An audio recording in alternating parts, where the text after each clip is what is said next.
Dr. Herbert Hopkins and the missing coin. Many people regard the men in black as nothing more than government agents dressed in perfect black suits that attempt to cover up or use scare tactics to prevent the public at large from understanding the true occurrence of extraterrestrial activity. However, the men in black could also be something else entirely, something not human.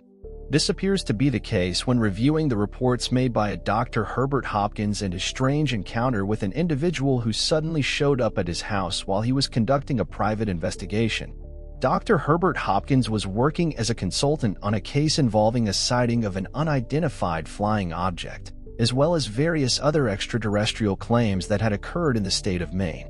One night, as Dr. Hopkins was poring over further details of the case he had recovered, he received an eerie phone call from someone who claimed to be an activist in the alien community, who then further stated that not only did he wish to visit Hopkins, but he had additional evidence regarding the case.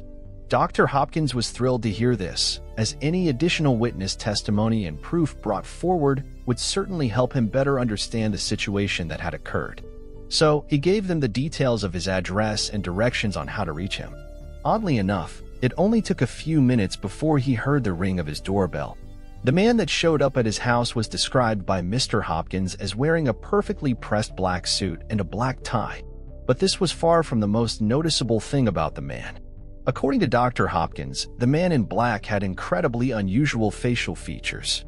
The man had no hair of any kind, including a bald head, completely shaved eyebrows, and no eyelashes. He was also so unbelievably pale to the point that he looked unhealthy and completely unnatural. Not wanting to be rude, Dr. Hopkins invited this strange man into the home to discuss the details of the case. When the strange man entered, Dr. Hopkins's dog began barking at the man erratically and demonstrated incredible uneasiness around him. The only thing after the man's mouth were direct questions being asked about the details of the case, involving information that no one other than the current investigators were made aware of. After Dr. Hopkins answered his questions and told the man everything he had learned about the case, the conversation became a whole lot weirder. The man in black told Dr. Herbert Hopkins that there were 2 coins in his pocket, and for the doctor to make sure he was correct. When the doctor checked his pockets, he found 2 coins and immediately became disturbed by this. The man in black then instructed the doctor to remove one of the coins from his pockets and to hold it in his hand. As the coin sat in the palm of the doctor's hand, he began to see what he described as the coin taking on a silvery appearance and then appearing as if it was going out of focus. After a few more seconds, the coin disappeared completely and was nowhere to be seen. The man in black then explained to Hopkins that the coin will never be seen on this plane again, implying that perhaps it's in a different plane of existence altogether. The man in black then asked the doctor if he was aware of the case of Barney Hill. For those that are not aware of Barney Hill, he was a famous collaborator in the alien community with interesting experiences and witness accounts. He and his wife worked tirelessly to develop a legitimate study of alien life before his untimely death that was already shrouded in conspiracy. The man in black then told Dr. Hopkins that the reason Barney had passed away was due to them using the same tactic as they did with a coin on Barney's heart. The man in black clarified by saying, "Just like you no longer have a coin, Barney didn't have a heart."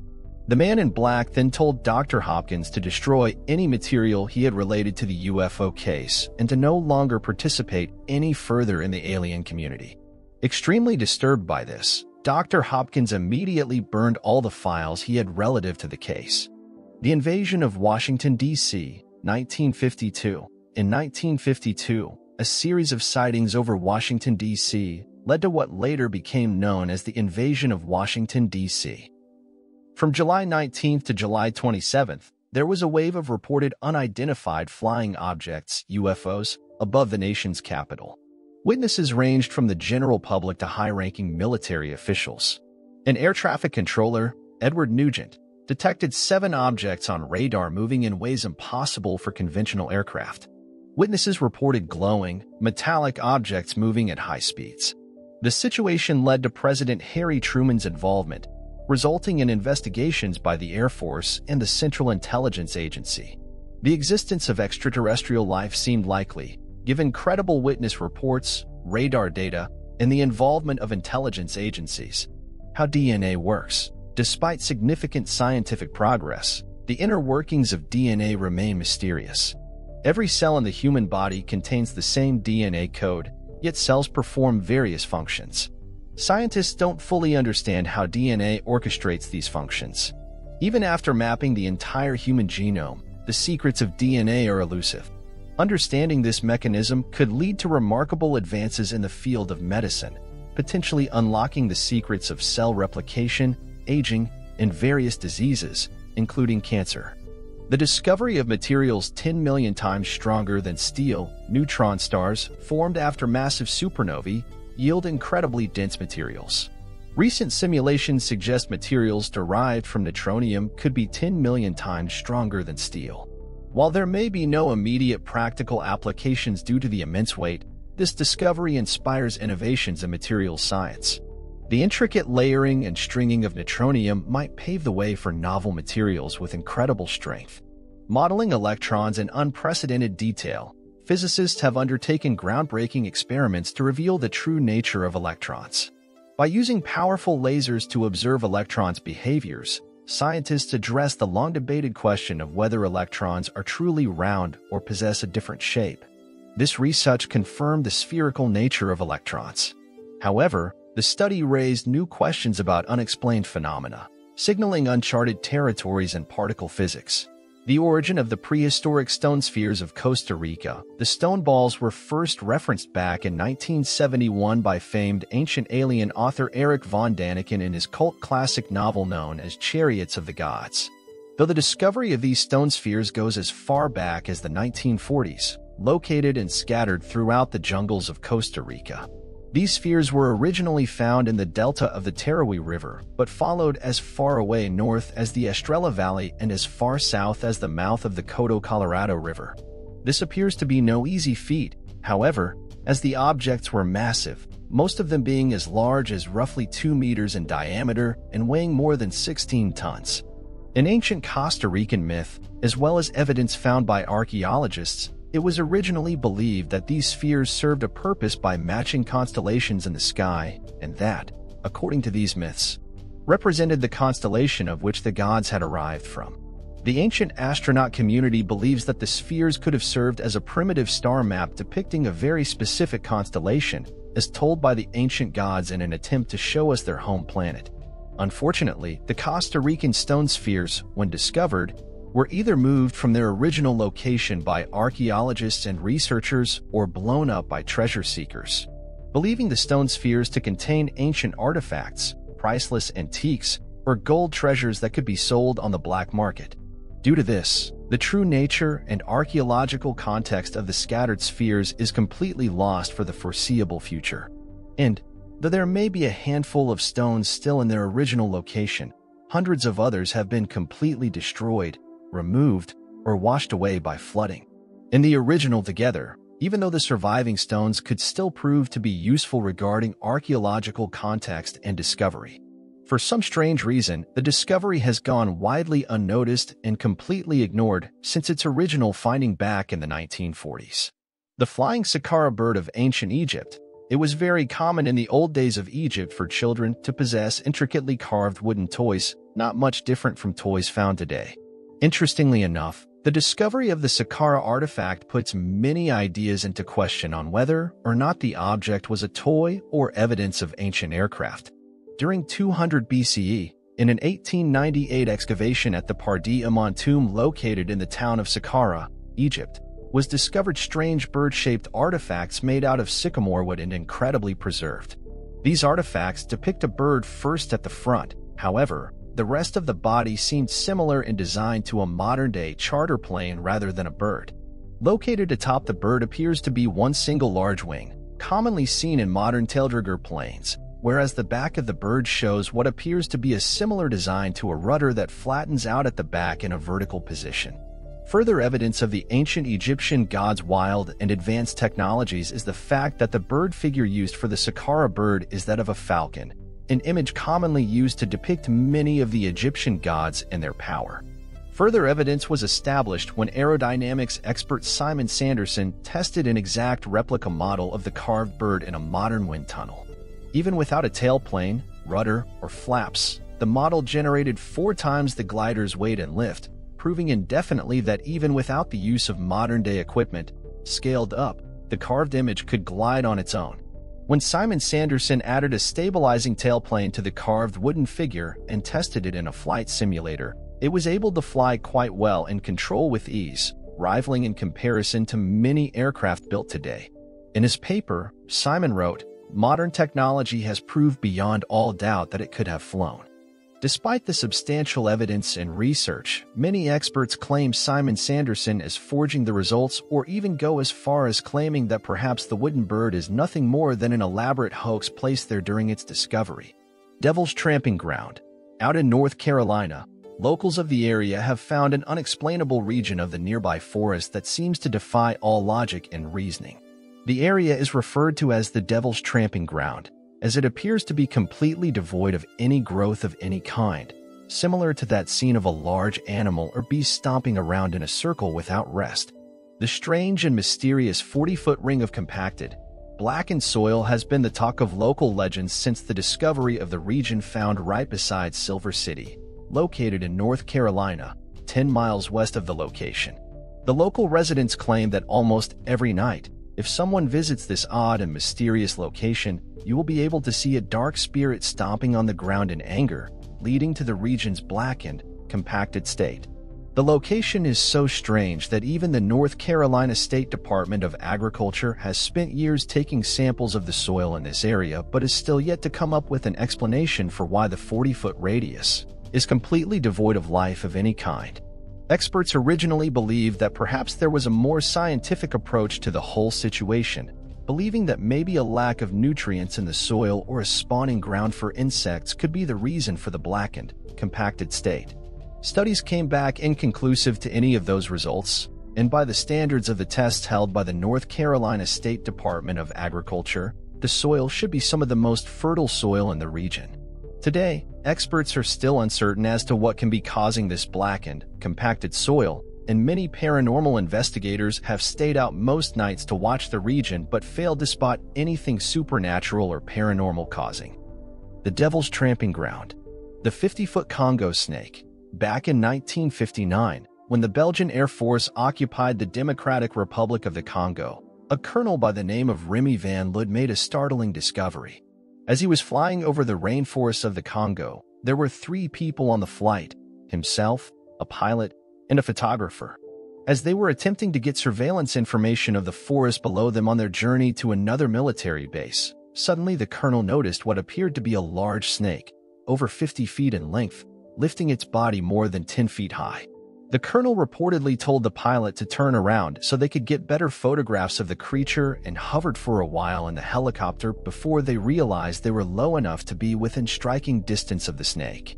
It's believed the team encountered a large titanosaur in the region, and if the estimates by the colonel were correct, the creature was the largest snake to have ever existed. Interestingly enough, since the sighting, there have been many other claims from tourists in the region of encountering massive anaconda-like creatures that can lift their bodies more than 10 feet in the air and are somewhere between 30 to 40 feet in length. Given snakes at such sizes existed in the prehistoric past, this could very well be a surviving descendant of the titanosaur and exists in the oxygen-rich areas of the Congo Basin. No other explanations exist for these continued sightings to this day. The Big Bay Point Lighthouse. Located on the north shore of Michigan's Upper Peninsula, the Big Bay Point Lighthouse has similar origins when it comes to the cause of its hauntings. Back in 1896, when the lighthouse was first constructed and opened to begin its duty of warning people of the dangers of its foggy shores, built on top of a 60-foot rocky mountainside that falls into the lake beneath it, a man by the name of William Pryor became the station's inaugural keeper. Whatever happened to William Pryor became a mystery for residents over 100 years ago, after he supposedly disappeared and was believed by many to have fallen into the choppy waters after an especially foggy night and thunderous storm. Interestingly, the location is now operating as a romantic bed and breakfast with fireplaces and spa services to match. But the current innkeeper is not at all happy about the rumors spreading. Linda Gamble has done a variety of exorcism techniques to help guests feel more at home after years of many reporting slamming cabinets, doors, apparitions appearing, and a few of the residents being attacked by a strange ghostly figure. It appears, however, that these attempts have been fruitless, as many still report the haunting of the lighthouse to this day. The swine flu outbreak of Mexico. In the month of April back in 2009, the locals of La Junta in the state of Chihuahua, located in the country of Mexico, began reporting strange sightings of an unexplainable creature that fits the descriptions of the Mothman entity. The locals reported a creature that was described as being incredibly tall and standing at more than 7 feet high, which fits with previous claims seen in the town of Point Pleasant back in 1967. They also claimed that the creature had 2 incredibly large and expansive wings with red bloodshot eyes, though they were not glowing. Other information was given as well, though many witnesses disagreed with the reports of others, such as those who claimed the creature was more man-like and others arguing that the creature was covered from head to toe in a thick wool. One young student in the region even filed a police report, in which he detailed an experience he had had in which he was walking home and encountered the Mothman creature in the streets. According to the student, the Mothman creature followed him overhead and chased him for more than 15 minutes as he ran home, trying to get away from the creature. Though he was left unharmed as the creature quickly flew away before anyone else could help the student. Interestingly enough, similar to the other accounts of a strange sighting and an impending disaster, it appears that the region was at the center of an eventual swine flu outbreak seen back in 2009. Although the main cause of the swine flu was never truly known, many experts believe that the pandemic very well could have originated in the region. At the time of the first reported cases of the swine flu infection by virologists, the swine flu itself could have been caused by a strain of the influenza virus mutating. That, although usually only infected pigs, somehow changed to be able to be transmitted to people from the infected livestock. This could very well mean that perhaps the appearance of the Mothman can be more accurately explained as an individual with knowledge of soon-to-occur future events that usually lead to the death of a large number of people and receive public notoriety. On an infamous scale, the buried desert cities of Juba, although Dubai is recognized as one of the greatest modern cities in the world, filled with expensive luxuries and modern designs. The country of the United Arab Emirates believes that within its borders may exist buried desert cities. An untold number of buried civilizations were lost in the deserts surrounding their cities. The prime target of these buried civilizations is the long-lost, and many consider it an evil city, Jaffa. Many archaeologists have acknowledged the viability of its existence, and it is seen as one of the most famous lost cities in Arabia. During the 10th century all the way up until the 14th century, the city of Jaffa underwent an incredible golden age which led to the development of the city into becoming a trade hub of the entire southern Gulf Arabic trade during the Middle Ages. This meant that not only was the city more than 1,000 years old at the time of its disappearance, but it also played a significant role in the Arabic trading world. It held a massive reservoir of information, historical significance, and unrecovered artifacts that could paint the most complete picture of the Muslim Golden Age to date. Evidence of the city of Jaffa reveals that it was able to trade with areas as far away as India and the Far East on a routine basis and had developed extensive trading routes all throughout the Persian Gulf. Not much is known today as to where the city might reside or what could have caused the disappearance of the city on such a massive scale. But back in the early 1960s, many archaeologists and researchers speculated that the coast of the United Arab Emirates could be the last piece of the puzzle in the search for the long-lost city buried beneath the vast deserts in the region. Unfortunately for researchers, efforts to excavate certain sites are blocked under the bureaucracy of the UAE government, which has stalled further efforts to uncover these secrets. Until more can be done, we will have to wait and see what the desert sands naturally reveal. The Kozo artifact. Last but definitely not least is the discovery of the Kozo artifact, which has left many claiming proof that humans visited the distant past with technology very similar to that of the modern day. The Kozo artifact is that of an out-of-place artifact discovered near the town of Valencia in the state of California back in 1961 when a group of people were prospecting the area for geodes. As they collected a number of geodes, they broke one to find what appeared to be a spark plug completely sealed up inside a 500,000-year-old geode and still in pristine condition due to its sealing. Given the fact that such a specific device as a spark plug required for modern-day vehicles would most likely not exist among non-human civilizations and require the coincidental copy of modern-day designs. Many use this find as evidence that humans journeyed back as far as 500,000 years into the past and left behind a spark plug that would later find itself encased inside a geode and discovered in the modern day once more. Though there have been a number of possible explanations for the discovery of such an artifact, none seem to address how or why a spark plug could have been completely encased in a 500,000-year-old geode and why it would have remained in such a pristine condition. Number 9. Stonehenge and ley lines. An archaeological site of significant importance that has always been a major fascination among the locals of the area and researchers from around the world. Stonehenge has proven to be quite a mystery to anyone who even attempts to try to understand its construction and the techniques behind it. Not only are the large stone blocks that were used in the construction of the monuments so massive that even modern means of construction would fail in regards to establishing Stonehenge, but the source of the blocks appears to have been carved from hundreds of miles away, which leads many researchers to question the ability of transporting such large stones to the area. To add to this bizarre strangeness in the formation of Stonehenge, it has been discovered that the structure appears to have been built with astonishing precision in its placement and carved creation. The structure appears to be able to be used as a complex calendar and can keep track of time to an incredibly mysterious, accurate degree. This does insinuate, however, that not only did the ancients have the technology to cut the stones with laser precision, transport the massive blocks, lift them with tremendous force, and place them with perfect alignment, but that our ancestors also had the ability to make megalithic constructions in a very short span of time. This continues to baffle researchers to this day who work to uncover more secrets regarding Stonehenge, such as its weird electromagnetic properties and special materials used in its creation. Others have even argued that the formation of the Great Stonehenge could be direct proof of ancient technologies and extraterrestrial intervention. When researchers attempted to better understand the strange electromagnetic phenomenon experienced at Stonehenge, they began to put forward a theory when plotting on a map a number of other megalithic monuments that point to the idea of one long and massive road that seemed to have connected the monuments in a straight line. This would later lead to the theory that the spiritual placement of Stonehenge was that of a mystical property and that this invisible road could have been a reference to a mystical line of energy. This is said to have run around the world known as a ley line. Though no one is quite sure what ley lines are responsible for, it's believed that there is a connection with that of Earth's electromagnetic field and a property of mystical energy surrounding the entire monument. Number 8. The Ubaid Lizardmen.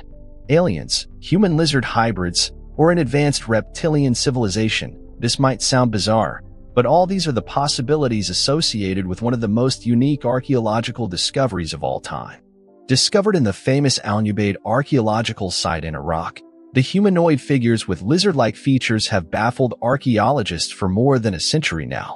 English historian and Egyptologist Henry Reginald Hall first excavated the site in 1919. He and his team found a number of artifacts dating back 7,000 years. Among these artifacts were strange statues of creatures that seemed like humans but had heads like lizards. It's a consensus among scholars that Mesopotamia, which is the region where modern-day Iraq and Iran are located, is the birthplace of human civilization, and this is exactly the place where the Ubaid Lizardmen, along with hundreds of thousands of other strange artifacts, have been discovered. The inability of modern-day science to explain the Lizardmen and the lack of historic knowledge has given rise to many conspiracy theories about these Lizardmen. Some alien enthusiasts are convinced that the Ubaid Lizardmen actually depict a much more sophisticated race that visited the Earth from a distant star during the Ubaidian era. However, some have tried to make more sense of the artifacts and have claimed that these actually represent the common practice of skull modification during the Ubaid era. While mainstream science today does not support the idea of a reptilian race, the inability of science to explain the 7,000-year-old statues gives rise to many questions. Were there any creatures that resembled these statues? Was mankind in contact with some advanced alien civilization? Or were these statues actually representations of demons made to please dark spirits?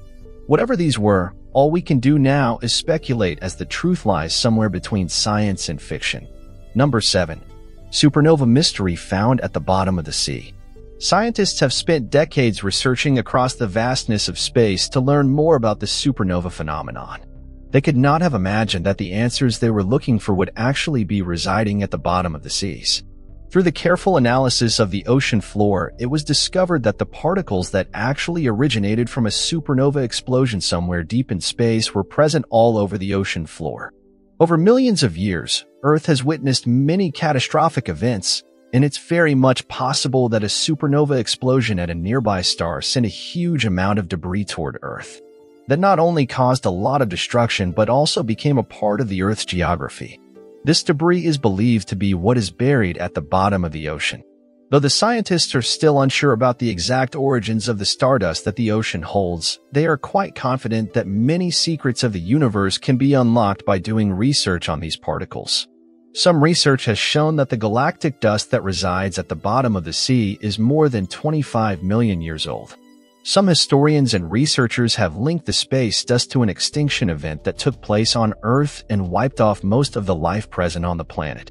This discovery of stardust at the bottom of the ocean is quite recent, and it has excited many scientists who are now planning to carry out detailed studies. This has also strengthened the belief that the ocean floor contains many treasures, including some of the rarest and most expensive elements. As technology advances and the cost of exploring the ocean floor become affordable, we can expect more expeditions going into the depths of the ocean around the world and retrieving the stardust and the treasures residing there. Number 6. Fallen from space. Where is all the life? It might sound like an odd question to ask given the fact that our little blue planet seems to be teeming with an absurd amount of life and variations of it. But that does not seem to be the case anywhere else in the universe. In fact, it is so much not the case that it is mathematically implausible. For comparison, the Milky Way galaxy is filled up with roughly 400 billion stars and billions of planets. Understanding the new advancements made by the Kepler Space Telescope, we know that roughly 1/5 of those sun-like stars have at least an Earth-sized planet in a habitable zone, which can vary greatly as the recent discoveries of the TRAPPIST system that held 7 Earth-like planets in habitable zones seem pretty common.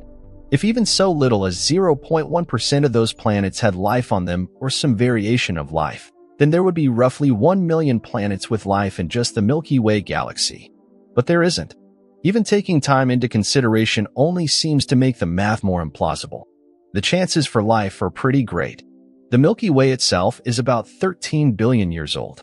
The first habitable planets in the Milky Way would have come into existence about 2 billion years after the universe was formed.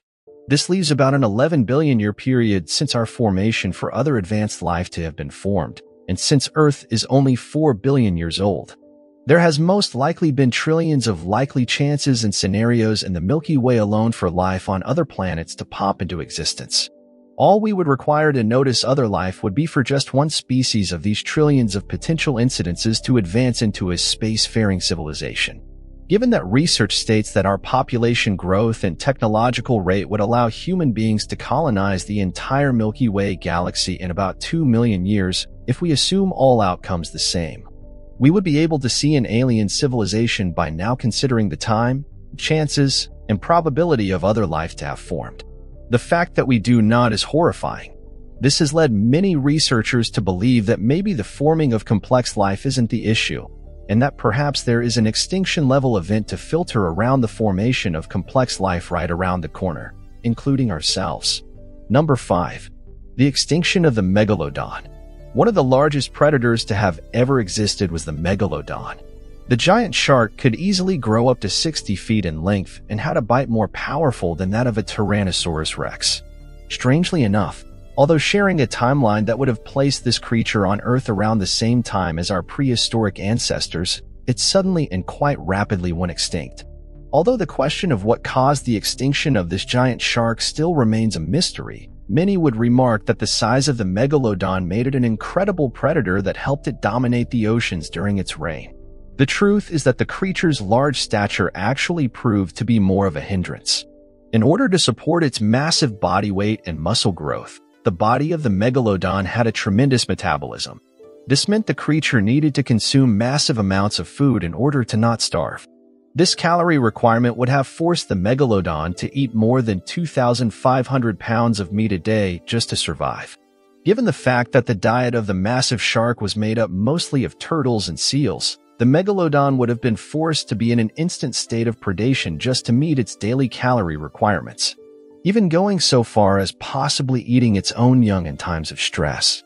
Given the fact that the megalodon often traveled over vast distances, this led to it winding up in new areas that did not contain an adequate food source and ultimately left the entire species incredibly vulnerable. Although most researchers agree this giant shark went extinct many years ago, there have been whispers of alleged giant sharks being witnessed by those who spend large amounts of time on the water. One such creature has become known as the black demon shark.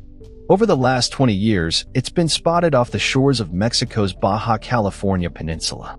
These reports and sightings have been made by a number of fishermen across the Mexican coast who claim to have seen a massive black shark roughly 60 feet in length and resembling the build of a great white shark, but with dark coloration across its body and a massively sized tail. Given the fact that many of these reports fit many of the modern-day recreations using megalodon skeletons, it's led many to believe that it could be a possible hunting ground for the creature. Additionally, many of the fishermen that have reported the sightings have often been veterans in the field, never having once claimed such sightings in the past and having more than enough experience with different species of whales throughout the region. Number 4.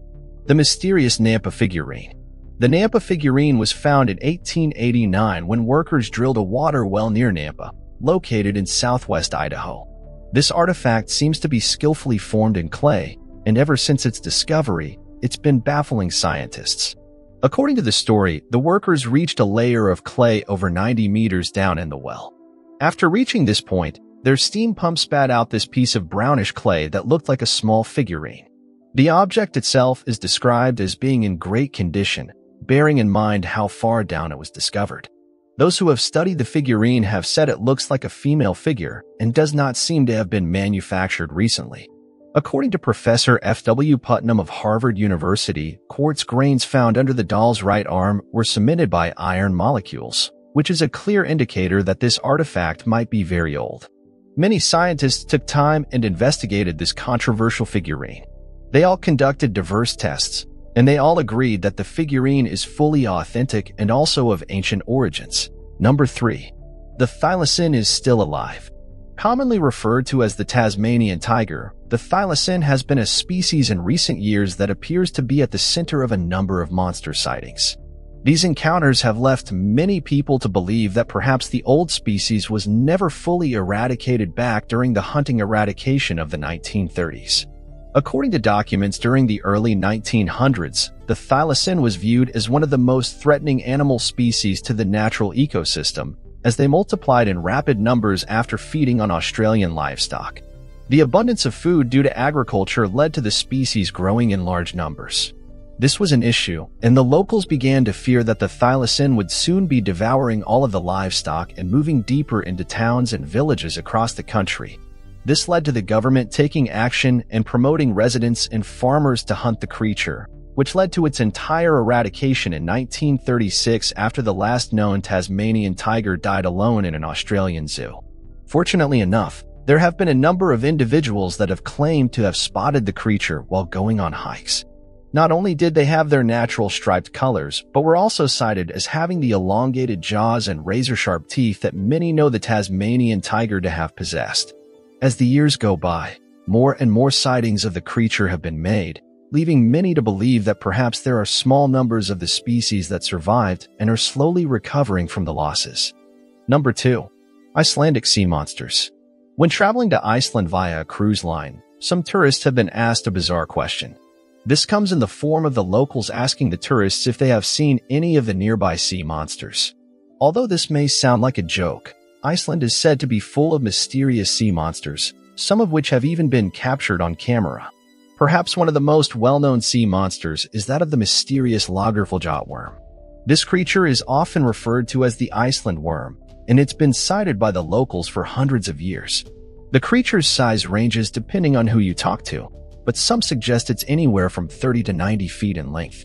The worm is described as looking like a large snake, and every so often, it can be seen swimming on the surface. Inhabitants of the area have even come forward and spoke about the creatures of the lake, saying that people and pets have gone missing, and this is shortly after they strayed too close to the lake. Another legend states that if you see the worm, something bad will happen shortly after. After many years of people seeing the creature, a government investigation was carried out, and they declared that the lake creature does, in fact, exist. In 2012, video footage was taken of the creature, and it immediately went viral. According to Discovery News, the commission ruled that the 2012 video of the Icelandic lake monster is authentic. Some have compared it to the Loch Ness monster, saying that perhaps they are both the same creature. As of right now, though, skeptics say that the creature is nothing more than a hoax and still mentioned to this day to help bring tourism to the area. Number 1. The Dendera bulb. Another strange artifact of the Egyptian civilization is that of a symbolic carved hieroglyphic images located in the mysterious Hathor Temple at Dendera in Egypt. The strange images and symbols depict what appears to be an nth blueprint for modern-day electric lighting devices. The image includes a glass tube with a filament inside that appears to connect to a series of connectors commonly seen in modern-day bulbs, an invention supposedly not discovered until 1879. Interestingly enough, the symbolic image also depicts a long-running wire from the back end of the Dendera bulb, while humans raise their hands in worship to giants surrounding them.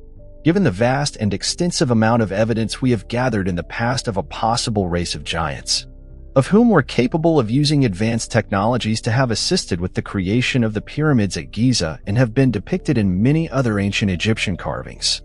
This could also be overwhelming evidence of the gifts of technologies and advancements provided. Interestingly enough, the temple depicting these devices also seems to have no conventional means of lighting. The hallways are so long and narrow that using mirrors to shed light into the rooms is not possible, and the use of torches were not existent due to the fact that no residue of ash has been found on the ceilings of the old temple, which is a common way to discern lighting practices in every other building in the area. This could be proof that not only were traditional methods of lighting not used, but that perhaps an alternative source of lighting was provided in the region. Many Egyptologists argue that the depiction is nothing more than a collection of symbols drawn in a way to appear nearly identical to modern-day light bulbs. However, given the fact that these symbols have never been seen outside of this one depiction, this theory appears to be quite a stretch for the overwhelming evidence provided in the ancient alien community. The red-headed giants of Lovelock Cave. Back in 1911, miners who had worked in Nevada's Lovelock Cave found a massive wealth of ancient relics. To their surprise, after a bit more searching, they found the mummified remains of a 198-centimeter-tall man with red hair. Alongside this red-headed mummy, they also found 38-centimeter sandals, which appeared to have been used by a rather large person, maybe even a giant. This entire cave has been turned into an archaeological dig site, and many strange things have been found. After longer research, people have connected this entire site with a Paiute legend about red-headed, freckled-faced cannibals, the Sitekos. The original red-headed mummy that had been found is now destroyed, which makes this story impossible to prove. Luckily, some people did not give up and still believe that the Sitekos were real. If this story is true, it would mean that the Sitekos were a group of violent European explorers who began carbon dating the stones in an effort to better understand the time frame of the formation of the stones and whether or not they had formed naturally. This theory was almost immediately proven to be false, as evidence of carbon dating showed that the stones had been placed in that location artificially. Given that the large stones on top of the sandbar were of an older material than the sand beneath it, this leads research scientists to believe that the rocks were carved from different areas and moved to that location by ancient people. The ability for the ancestors of the region to have constructed a massive 30-mile megalithic structure of stones weighing thousands of tons appears to lead many to believe that the ancients had advanced technologies that we could not fathom today. Even more interesting are all the ancient Hindu accounts of the bridge and the gods forming these magical pathways via flying machines they would ride on. The Oak Island Money Pit, dubbed by researchers, archaeologists, historians, and treasure hunters alike as the last great unsolved mystery of the modern era, is a conspiracy of claims and reports that span centuries and historical references. These led to the overall belief and finding that Oak Island in Nova Scotia may house a collection of the greatest treasures the world has ever seen. Though the existence of treasure in the region is still up for debate, there is a substantial amount of evidence relative to the proof of buried riches and hidden artifacts. Among these supposed artifacts are Shakespearean manuscripts, the jewels of Marie Antoinette, and religious artifacts ranging from gold hidden by the Catholic Church to reports of the fabled Ark of the Covenant hidden by the Templar Knights in the region. The historical value of these reports is so great that the majority of treasure hunters work alongside archaeologists, historians, and experts in the field to help uncover the true natures of hidden documents and conspiracies forgotten to time. The History Channel had even recently created a television show around the excavation processes and treasure hunting on the island, titled The Curse of Oak Island, that details proof of treasures hidden underwater, chambers, depressions in the ground, and even minor artifacts discovered in the area. Despite these findings, there are still many researchers who are skeptical about the claims, and it is quite commonly believed that potentially no treasures of substantial value are located on the island, and that reports outlining these buried treasures could have been forged to direct misinformation and prevent people from discovering their true locations. Why do we dream? Similar to the question previously asked, dreaming is all the more of a mystery to scientists, along with the mechanisms of sleeping. In fact, there is a whole field of study in the world of science called oneirology that is dedicated to attempting to understand the exact reasons for why dreams themselves even exist. Research into this field of study includes the exploration of the mechanisms of dreaming, the influences on dreaming, and disorders linked to dreaming. What is all the more interesting in this study is the work made toward understanding the electric stimuli of the dreaming world and advancements made in understanding dream cycles and the discovery in recent times of the rapid eye movement, which is a specific moment in dreaming that a dreaming patient's mind is similar to that of a waking mind. Further studies made by Professor Dan Young in the field of neuroscience, which often overlaps into oneirology, has found that it might even be possible, given the advancements she has made, to potentially view one's dreams and catch a better glimpse into the minds of the subconscious. Many scientists in oneirology often debate the reflections of the subconscious mind that dreaming inhabits and believe that it could be possible that the inner subconscious mind is allowed to communicate with the conscious mind during this time, allowing an individual to better understand hidden traumas and subconscious desires. Outside of understanding dreams, however, the mechanisms that cause such a phenomenon are still widely unknown, and it appears that any new satisfying answer is not coming anytime soon. The Emelantuka, similar to that of the Triceratops fossils discovered all across the world by paleontologists, is that of the myths surrounding the creature known in its native language as the Emelantuka, sightings of which were made by natives located in the Congo. It was often referred to as the elephant killer and seemed to be very similar in design to that of the Triceratops. The creature is reported as being described in the same likeness as that of the African bush elephant, standing at roughly 10 feet tall and weighing 6 tons. The beast is drawn with a large and heavy tail, brownish to gray in color, and with a body similar to that of a rhino, including a large horn at the front of its snout. Interestingly enough, the descriptions and supporting fossil evidence of the creature having at one time existed leave many experts believing that it could be a distant ancestral cousin to the rhino or a possible descendant of the Triceratops dinosaur.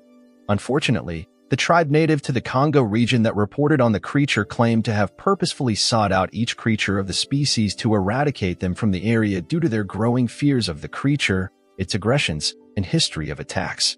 The last reported sighting of the creature was seen in Kenya. Many experts believe that if the creature did at one time exist, it has long since been extinct for a few thousand years, given the lack of a fossil record. Interestingly, the tribe reports that the last of the creatures to be killed was back during 1930, with claims about a man that removed the horn from the body of the creature and holds it in possession. Further information about the creature has not been released, and the only reliable information to be found on it is that of the evidence and work gathered by Dr. Roy P. Mackle, who describes the creature in his 1987 publication of his book, A Living Dinosaur. The Georgia Raptor. Back on the 25th of July in 2008, a young 18-year-old man and his grandfather went on a trip down into the forest of Georgia, out in remote locations, in the hopes of bagging a fresh deer on a small hunting escapade. The trip had been planned more than a year in advance, and the two were wanting to look into old areas that do not usually have a lot of human activity in the hopes of finding a native species of deer that was not skittish about human intervention in the region. The grandson wrote a letter in which he described that as he was on the hunting trip with his grandfather at around 3:30 p.m., When the two were walking down what appeared to be a small animal trail, they heard a strange noise that they previously had never heard before. Suddenly, he describes that something started slowly walking out from behind the bushes and onto the pathway roughly 150 yards in front of them. The creature appeared at first to be similar in size and shape to that of a velociraptor. However, the two described that the creature had feathers down the nape of its neck and at the edges of its body. This has earned the creature the name of the Georgia Raptor, and ever since this first reported sighting, many others have come forward about encountering the creature, with some even believing that it could be a surviving species of a large bird-like creature that has directly descended from a family of the raptor known as a trudon. Others have reported hearing strange noises in the night and even finding strange specimens of feces that appear to have been created from that of a larger bird, similar to that of an ostrich. For those who are not aware, an ostrich is a very close descendant of the family related to the velociraptors and even has the majority of the same physical structures and group-like intelligences. This could very well be supporting evidence of a yet-to-be-uncovered descendant of the raptor living in the wooded lands of the state of Georgia. The burned jaw of Australia.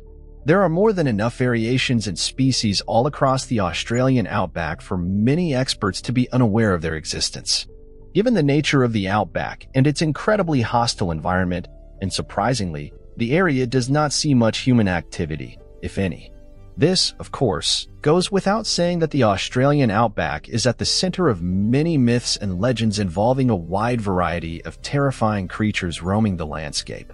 Many of these focus around the encounters that native Aboriginal peoples have when traveling through the outback and passing down stories of strange creatures they fought or were attacked by.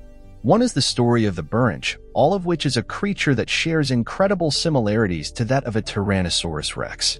Although not as tall as its ancient ancestor, molds of large three-toed footprints have also been created from imprints found out in the Australian outback at more than 3 feet in width and 4 feet in length.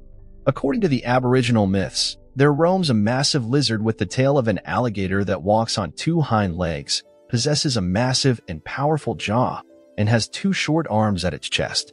Interestingly enough, there has been a large number of reports of a T-Rex-like creature out in the Australian outback, with TV networks going out to film episodes centering around the discovery of the creature and its existence. Although it's unlikely that the T-Rex survived in such a climate, given the large number of reptiles of all sizes in the Australian outback, it could be a very real possibility that the descendants of the creature exist today. Roaming in some of the largest and emptiest landscapes in history. Never found Cleopatra's tomb. There are many stories of Cleopatra, her beauty, and her lover Mark Antony. Cleopatra is probably one of the most famous people from our history, and most of us heard of her even as kids. She was a member of the Ptolemaic dynasty and the last known pharaoh of Egypt. The ancient writers claim that Cleopatra VII was buried together with Mark Antony back in 30 BC. Cleopatra and Antony were lovers who just wanted to be together forever. It is believed that Cleopatra actually committed suicide 2 weeks after Octavian defeated Antony and invaded Egypt. The writer known as Plutarch claimed that the tomb could be found near the Temple of Isis, a beautiful Egyptian goddess. Plutarch also said the tomb would contain gold treasures, silver pearls, ivory, emeralds, and ebony. Back in 2010, Zahi Hawass, former Minister of Antiquities of Egypt, conducted various excavations at the site found near Alexandria, currently known as Top Osiris Magna. The site contained 27 tombs and 10 mummies, all dating back to the era of Cleopatra VII, her ruling of Egypt. Sadly, it was no luck for Hawass. He did not find the tomb he was looking for, and he probably never will. Some theories suggest that Octavian would never let Cleopatra and Antony get buried in such a great manner, while others believed he was not as harmless, considering he let Cleopatra make a funeral for her Antony after his tragic defeat. Some archaeologists claim even if we would find Cleopatra's tomb now, it would probably be very heavily plundered and completely unidentifiable. The Hanging Gardens of Babylon, reality, or a myth? The ancient writers described them as a series of beautiful gardens that have been constructed at the ancient Babylon city. No one really knows the exact time when these gardens could have been built, but many seem to be impressed by the gardens, and they believe they are a wonder of the world. One of the texts claims that the gardens were built by a Babylonian emperor, Nebuchadnezzar for his lovely wife, Amias, back in 250 BC. Philo of Byzantium wrote about the Hanging Gardens, saying the plants were cultivated at a height that was above ground level. Throughout the years, many archaeologists have tried to find the Hanging Gardens. They even excavated Babylon, and they were still not able to find any of the remains of this beautiful garden. Just when we all thought the Hanging Gardens were just a myth, an interesting story appeared by a researcher who has spent over 20 years looking for the location of the gardens. 2013-inch. Stephanie Daly from the University of Oxford proposed that the gardens were located at the Assyrian city Nan. Dr. Daly managed to combine the ancient maps with today's versions of the maps to finally locate this famous place. Dr. Daly also says that Minerva is actually New Babylon, and that we have been looking at the wrong place the entire time. Sadly, past 2 decades, these zones have been suffering a lot of damage from looting and war, so it is very unlikely we are ever going to find these beautiful gardens. If the Hanging Gardens really did exist, we hope to find them someday. From the descriptions, these were we have never seen before. The Golden Owl hidden in France, created by French author and communications expert Regis Hauser under the pen name of Max Valentine, On the Trail of the Golden Owl, is a 22-page book filled with complex codes, riddles, and puzzles that outline the details of how to uncover a hidden artifact. Created by the book's illustrator and win the prize supplied by the author, which is a statuette of an owl created from solid gold and silver and affixed with several diamonds across the top. The author has passed away in recent time, yet the treasure detailed in this book still has yet to be found by enthusiasts and devout treasure hunters from across the world. Many treasure hunters pursue the quest today, not for the riches but for the bragging rights of being able to uncover the secrets of the complex codes and riddles. The treasure of the Golden Owl is valued at 150,000 euros but can easily be auctioned off at a much higher price. The creator of the riddles and codes also claimed to have put a tremendous amount of time into false trails and misinformation in the riddle to throw off treasure hunters and prevent the treasure from being found too quickly. Valentine later clarified that he had visited the site several times to ensure the presence of the treasure still in its rightful place and found it to be undisturbed. Evidence of people being roughly within 400 feet of the treasure had been reported by Max Valentine in an interview later held.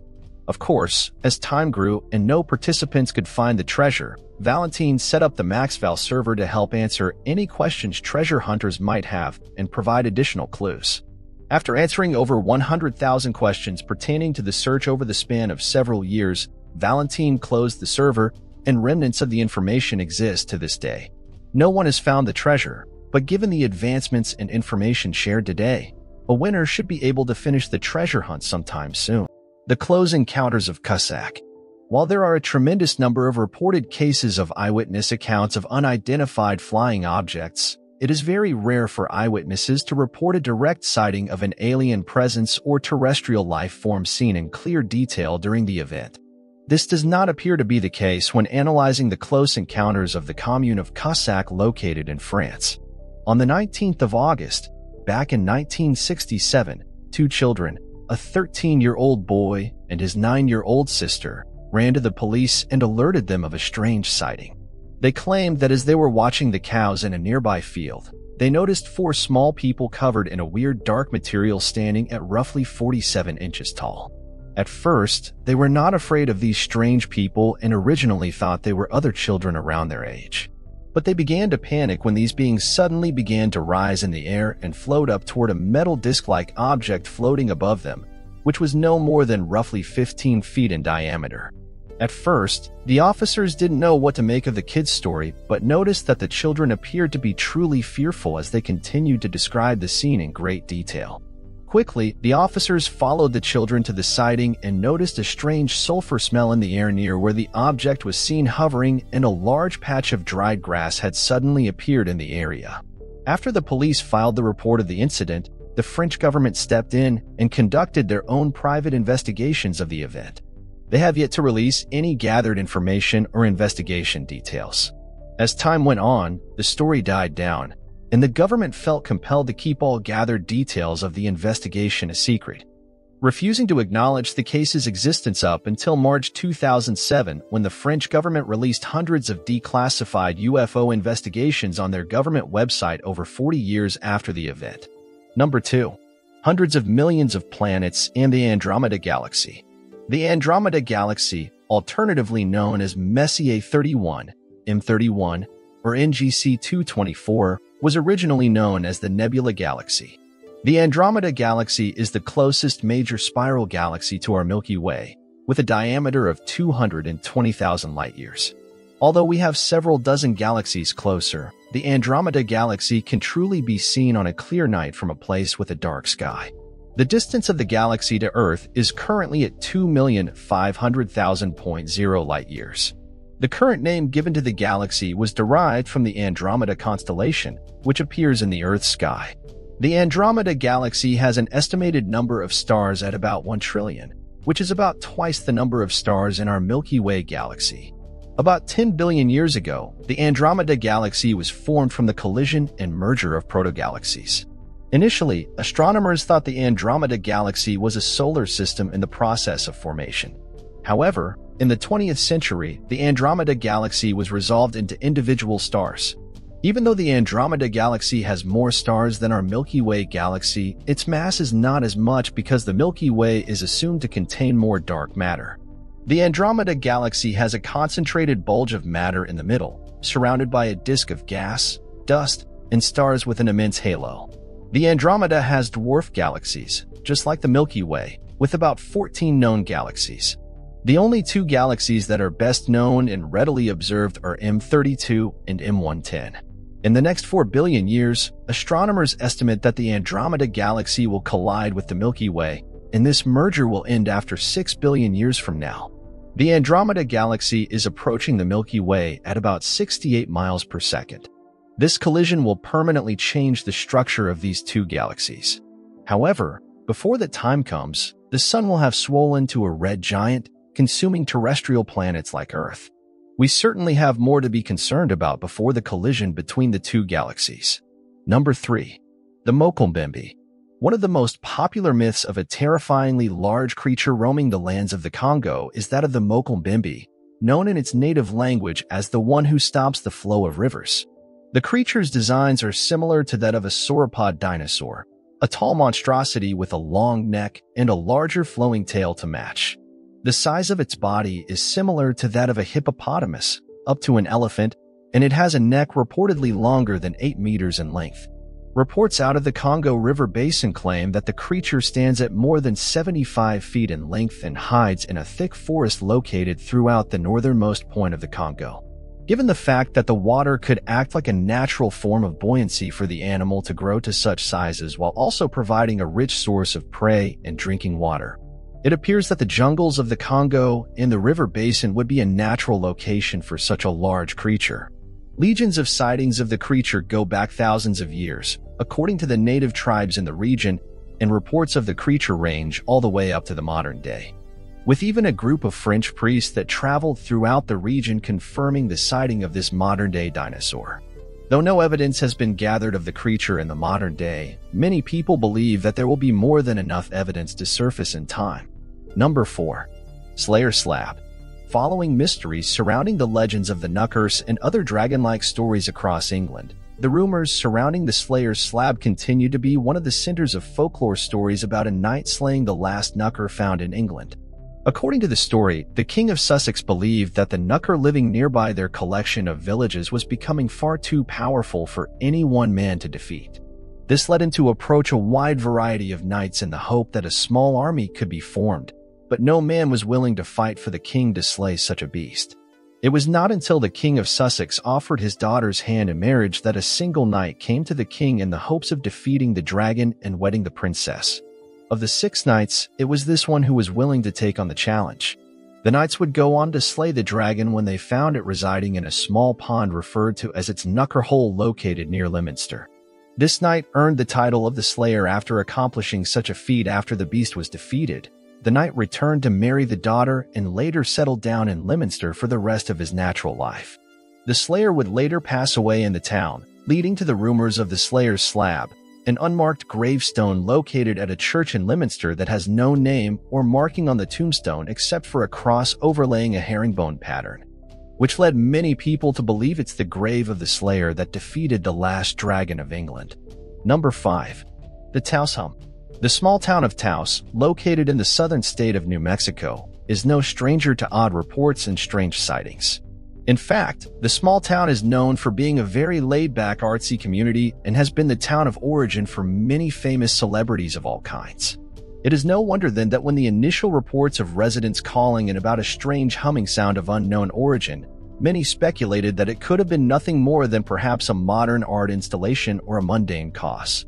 It did not take long, however, for this strange hum to be treated more seriously when further reports began coming in one after the other. Nicknamed the Taos Hum, this strange noise was first reported back in the early 1990s, sparking Joe Mullins, a local professor of engineering at the University of New Mexico, to conduct research into the matter. He found that the Taos Hum could only be heard by a very select group of people, making up about 2% of the local population. After setting up sensitive equipment and conducting extensive testing of the area, he could find no unusual vibrations or sounds. Whether the noise itself was caused by external or internal factors was completely undetermined. Not only did this puzzle the professor, but it seemed to be an unexplainable phenomenon for other researchers who looked into the matter. To this day, reports of a strange humming at different times of the day have been heard, and no one finds themselves any closer to an answer after all these years. Psychologists have posited that the Taos Hum could be nothing more than a form of mild mass hysteria, where many people claim to hear it due to becoming aware of the phenomenon. Interestingly enough, many claim that this cannot possibly be the case, as even many tourists visiting the area, unaware of the legends of the Taos Hum, claim to hear a strange humming noise upon entering the town. Number 6. The Phaistos Disc. The Phaistos Disc, found on the island of Crete, is a fired clay disc located inside the Minoan Palace of Phaistos.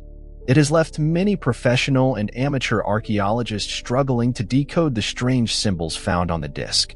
Interestingly enough, it appears that the disc follows a lot of the same principles of modern-day discs, such as creating the symbols in an outward spiraling motion and having a spiraling line starting from the middle of the disc and radiating outwards.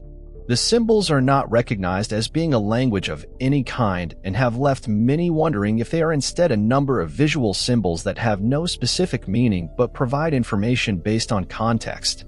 Such examples of symbols like these in the modern day are that of stop signs, pedestrian crossing signs, and emojis. These are symbols used in everyday life but have no real decipherable language. Located on the face of the disc are a number of strange symbols that depict the heads of people, hides of animals, water, filters, and a number of strange tools that don't seem to repeat in any way. The disc also has two distinct sides, known as Side A and Side B, depicting different symbols with no real connection to the opposite side.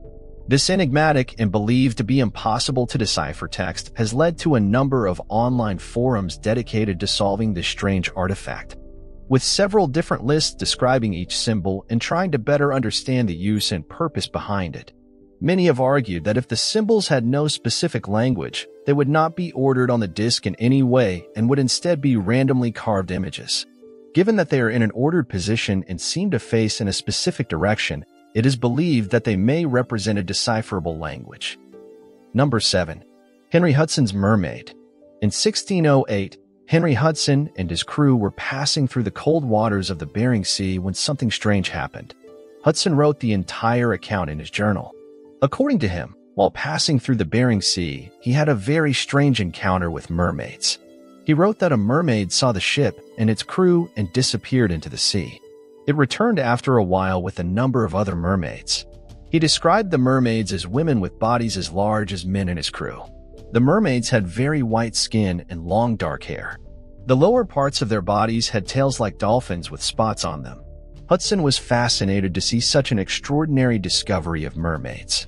There have been many accounts of mermaid sightings during the past few centuries, and there is very little credibility in most of the accounts. Marine life experts believe that most of these sightings actually happened in areas where animals had tails like those of mermaids. One of the most common animals that can be mistaken for a mermaid is a manatee.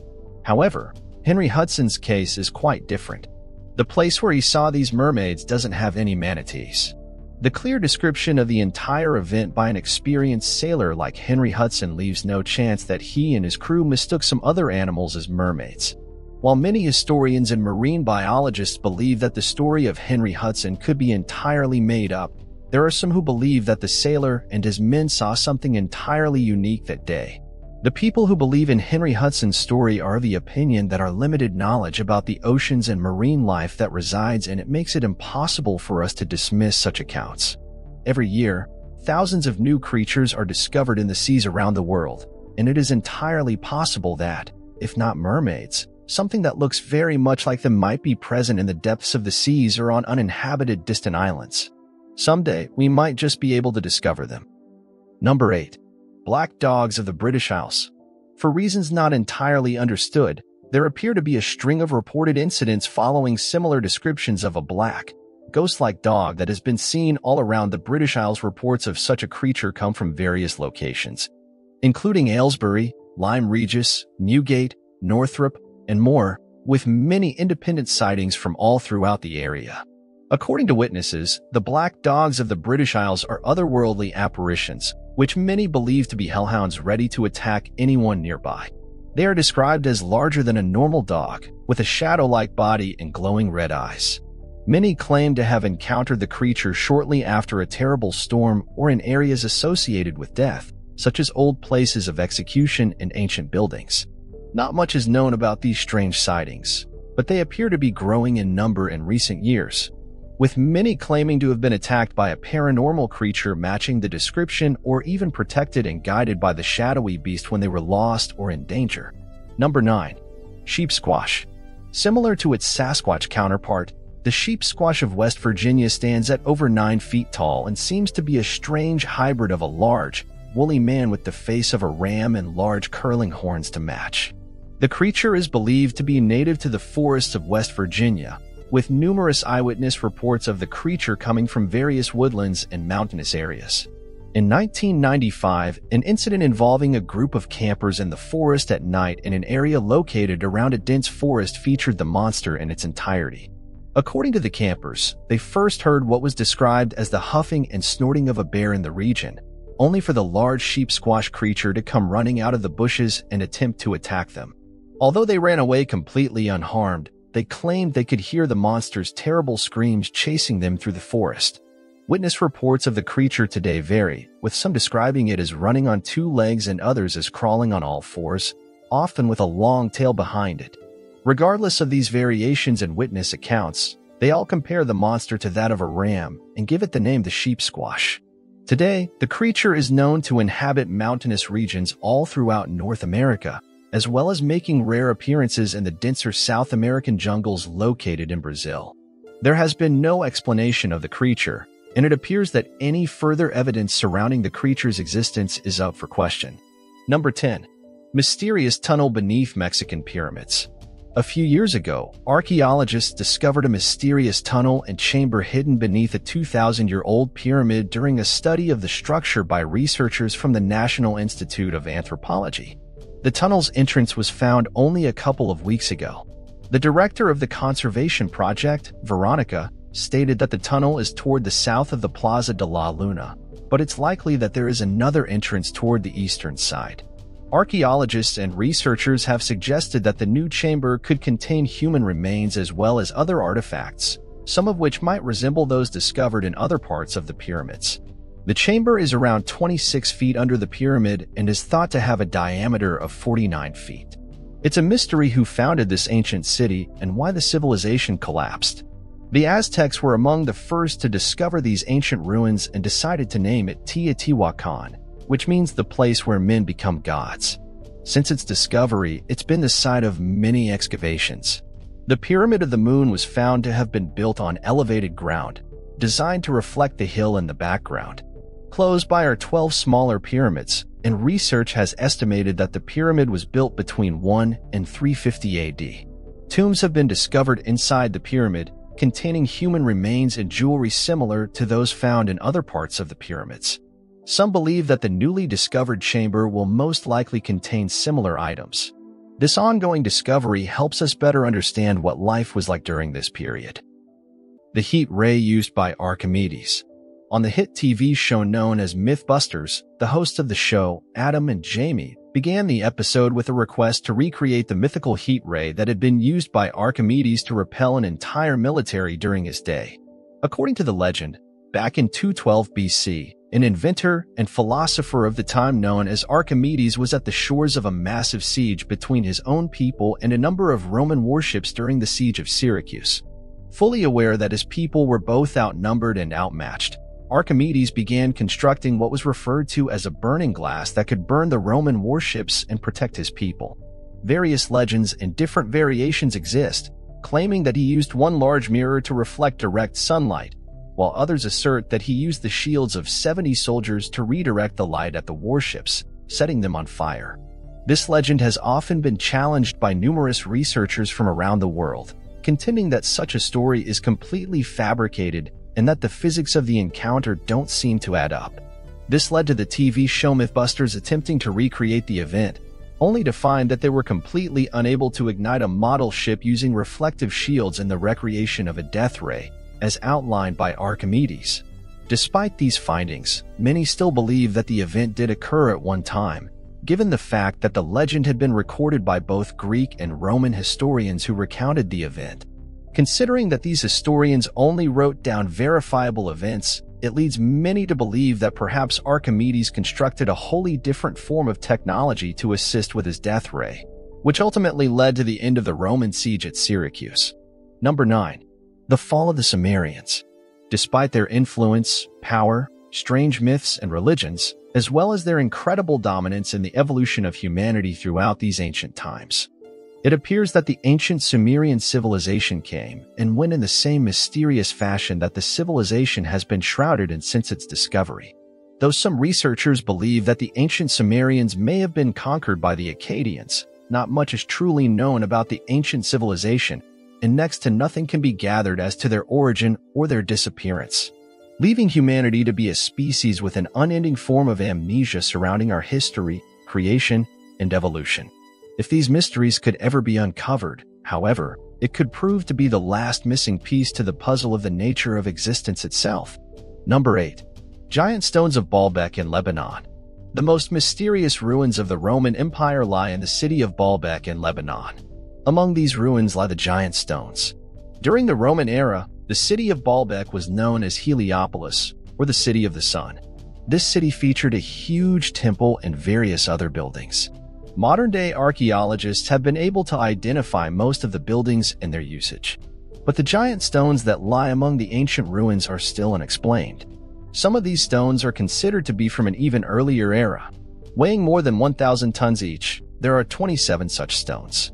The largest stone weighs 1,500 tons. It's considered to be the largest cut stone in the world, and the fact that the movement of this stone is still a huge engineering challenge leaves many questions. For example, what technology was used to carve these stones? And how did they move these giant stones? The scale of these stones is absolutely mind-blowing.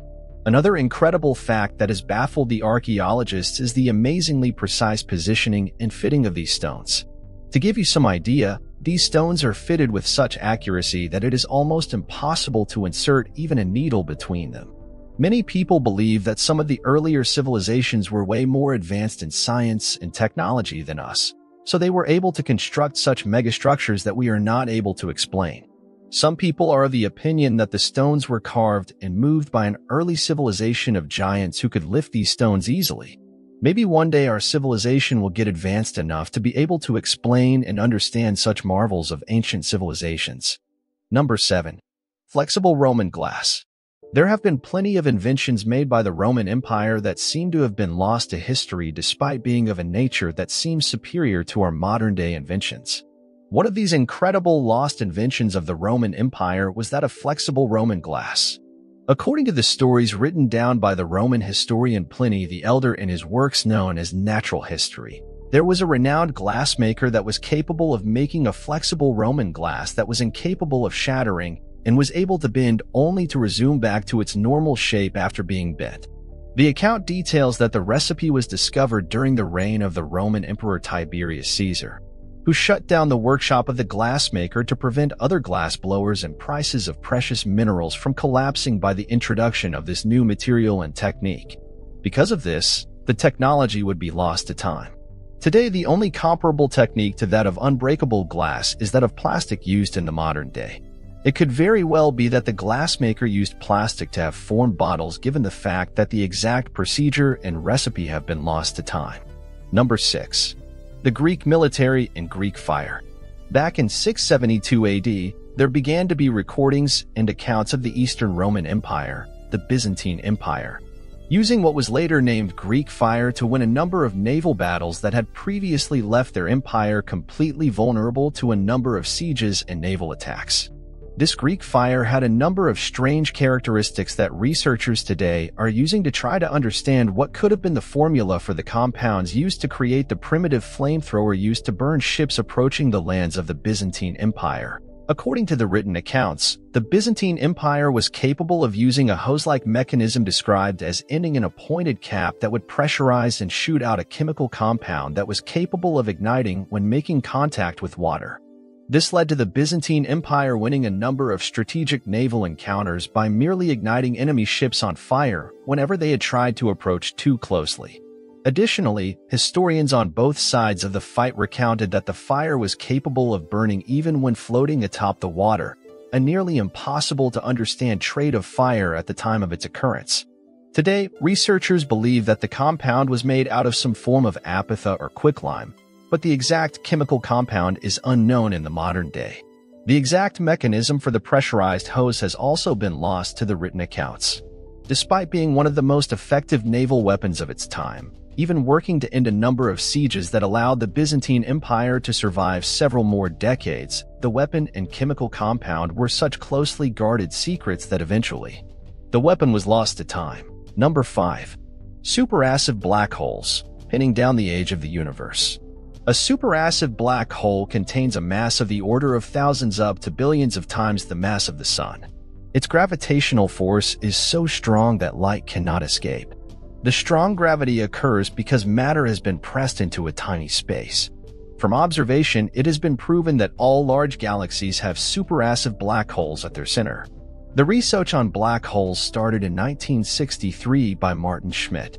The black hole was originally thought to be a star, but it proved puzzling. Astronomers think supermassive black holes and the galaxies they are in are formed at about the same time, and the size of the supermassive black hole is directly proportional to the size of the galaxy it is in. The location of the supermassive black hole in the Milky Way galaxy corresponds with the location of Sagittarius A in the galactic core, which is 26,000 light-years from the solar system. The observation of distant luminous quasars has been a major constraining factor for theories of supermassive black hole formation. It indicates that supermassive black holes of billions of solar masses had already formed when the galaxy was less than 1 billion years old. Number 4. The Miracle of the Sun. In 1917, 3 poor children in the town of Fatima in Portugal claimed that the Virgin Mary was appearing to them.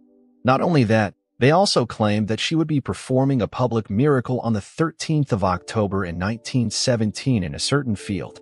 A huge crowd comprising thousands of local people gathered on the 13th of October to see the miracle. As you would expect, the crowd had people from all walks of life. Some of them were believers, and some were skeptics. According to the believers, an amazing miracle happened that day. The sun started spinning and then moving haphazardly across the sky. As it moved, it gave off bright colors. The incident is hard to believe, as people in other parts of the world did not see the sun move, as reported by the believers of the miracle of the sun. Another reason why most people do not believe in this incident is the lack of photographic evidence. Many people present in the crowd that day took photos. However, none of the photos that appeared showed the sun except for one photo. This photograph surfaced several years after the incident, and it shows the sun as a slightly darker spot in the middle right side of the photograph. This is an unusual place for the sun to be. Many of the believers of the incident use this photograph as evidence. However, not much is known about this photograph. Some people have claimed that it was taken at another place and at another time. Whatever the truth of the miracle of the sun and its photographic evidence is, it seems very likely that the believers of the incident will continue to present this photograph as evidence of the event actually happening. Number 3. The mysterious radio signals from the M82 galaxy. For 10 years now, astronomers have been picking up mysterious radio signals from the M82 galaxy. Located about 12 million light-years away, Messier 82 is a starburst galaxy located in the Ursa Major constellation. This galaxy is 5 times more luminous than our Milky Way galaxy, and its center is 100 times more luminous than our galaxy's center. Receiving a radio signal from such a distant galaxy is quite mind-blowing. It opens up all kinds of possibilities. Researchers do not know anything about the object that is making these signals. The first signal from the M82 galaxy was received by the Parkes Radio Telescope in Australia. Up until now, more than 20 signals have been discovered. As you would expect, this is one of the hottest topics in astronomy today. Some scientists have given the theory that these signals are coming from the high-energy pulsars that are being consumed by a black hole in the M82 galaxy. Another theory points toward the possibility of massive cosmic explosions.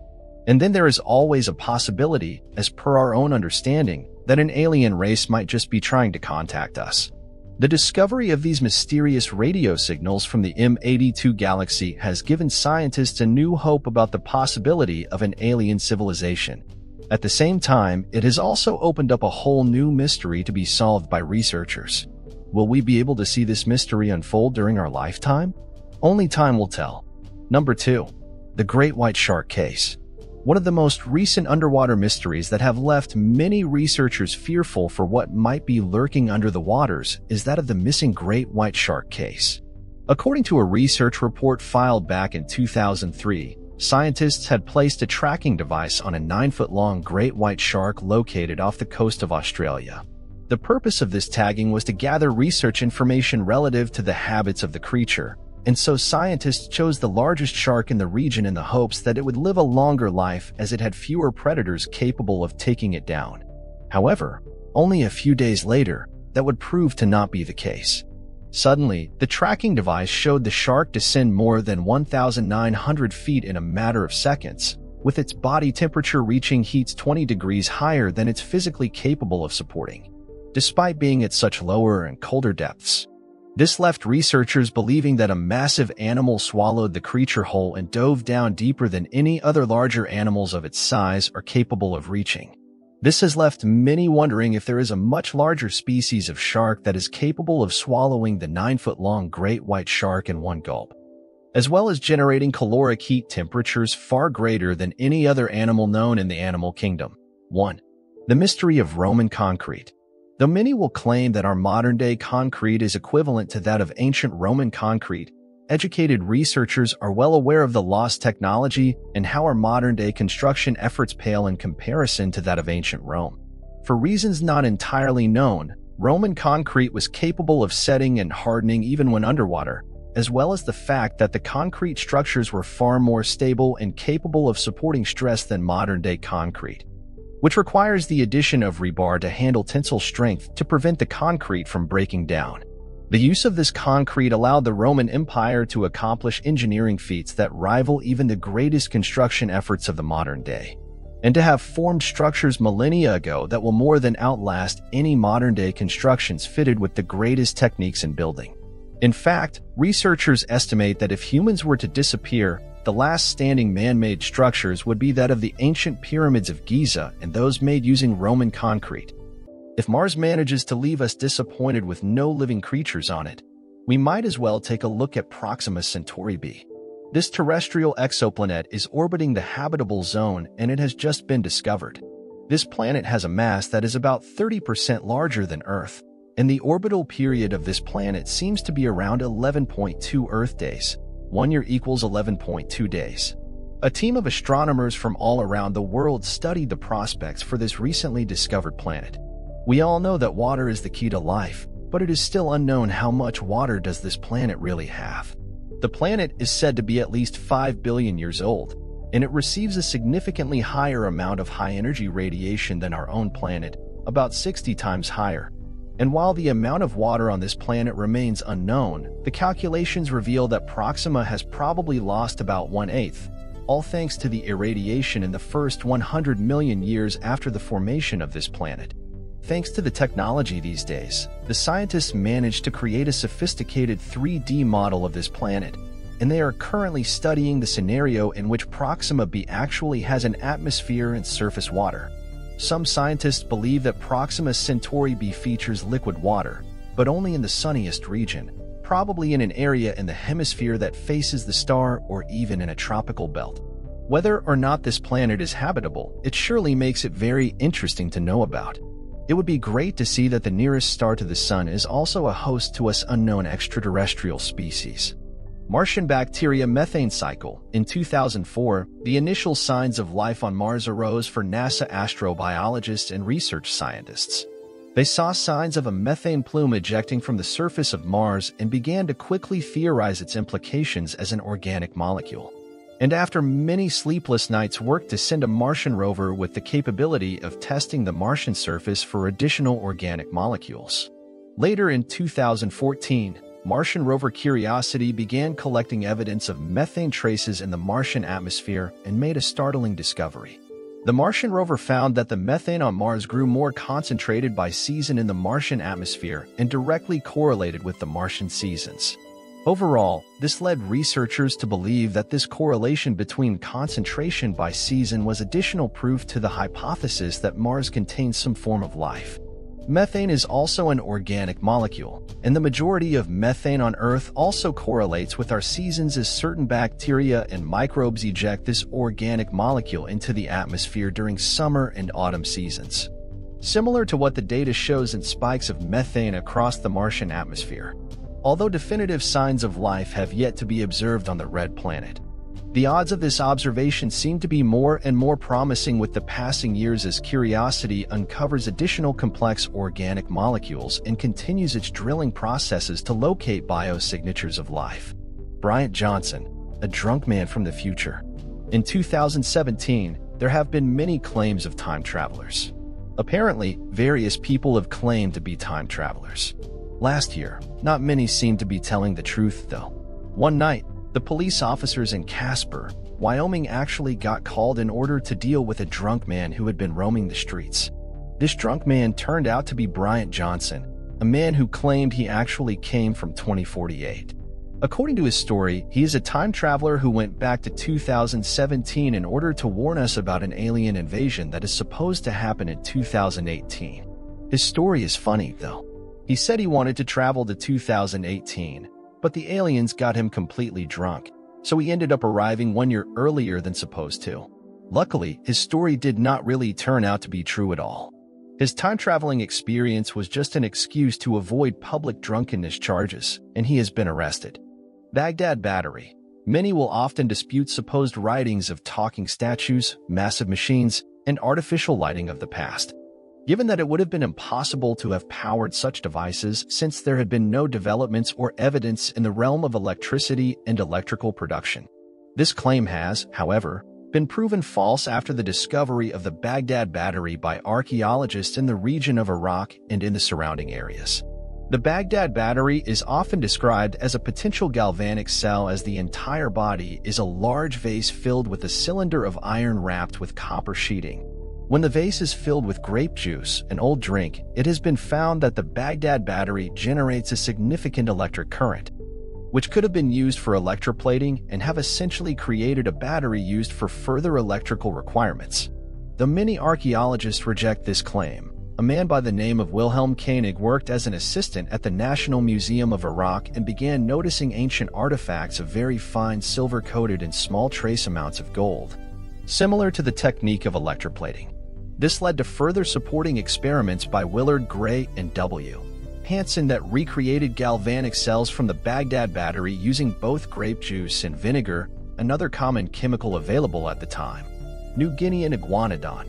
A description similar to that of a real-life Jurassic Park-type scenario is that of the local encounters residents experienced in Papua New Guinea a few miles south of Rabaul back in the month of March 2004.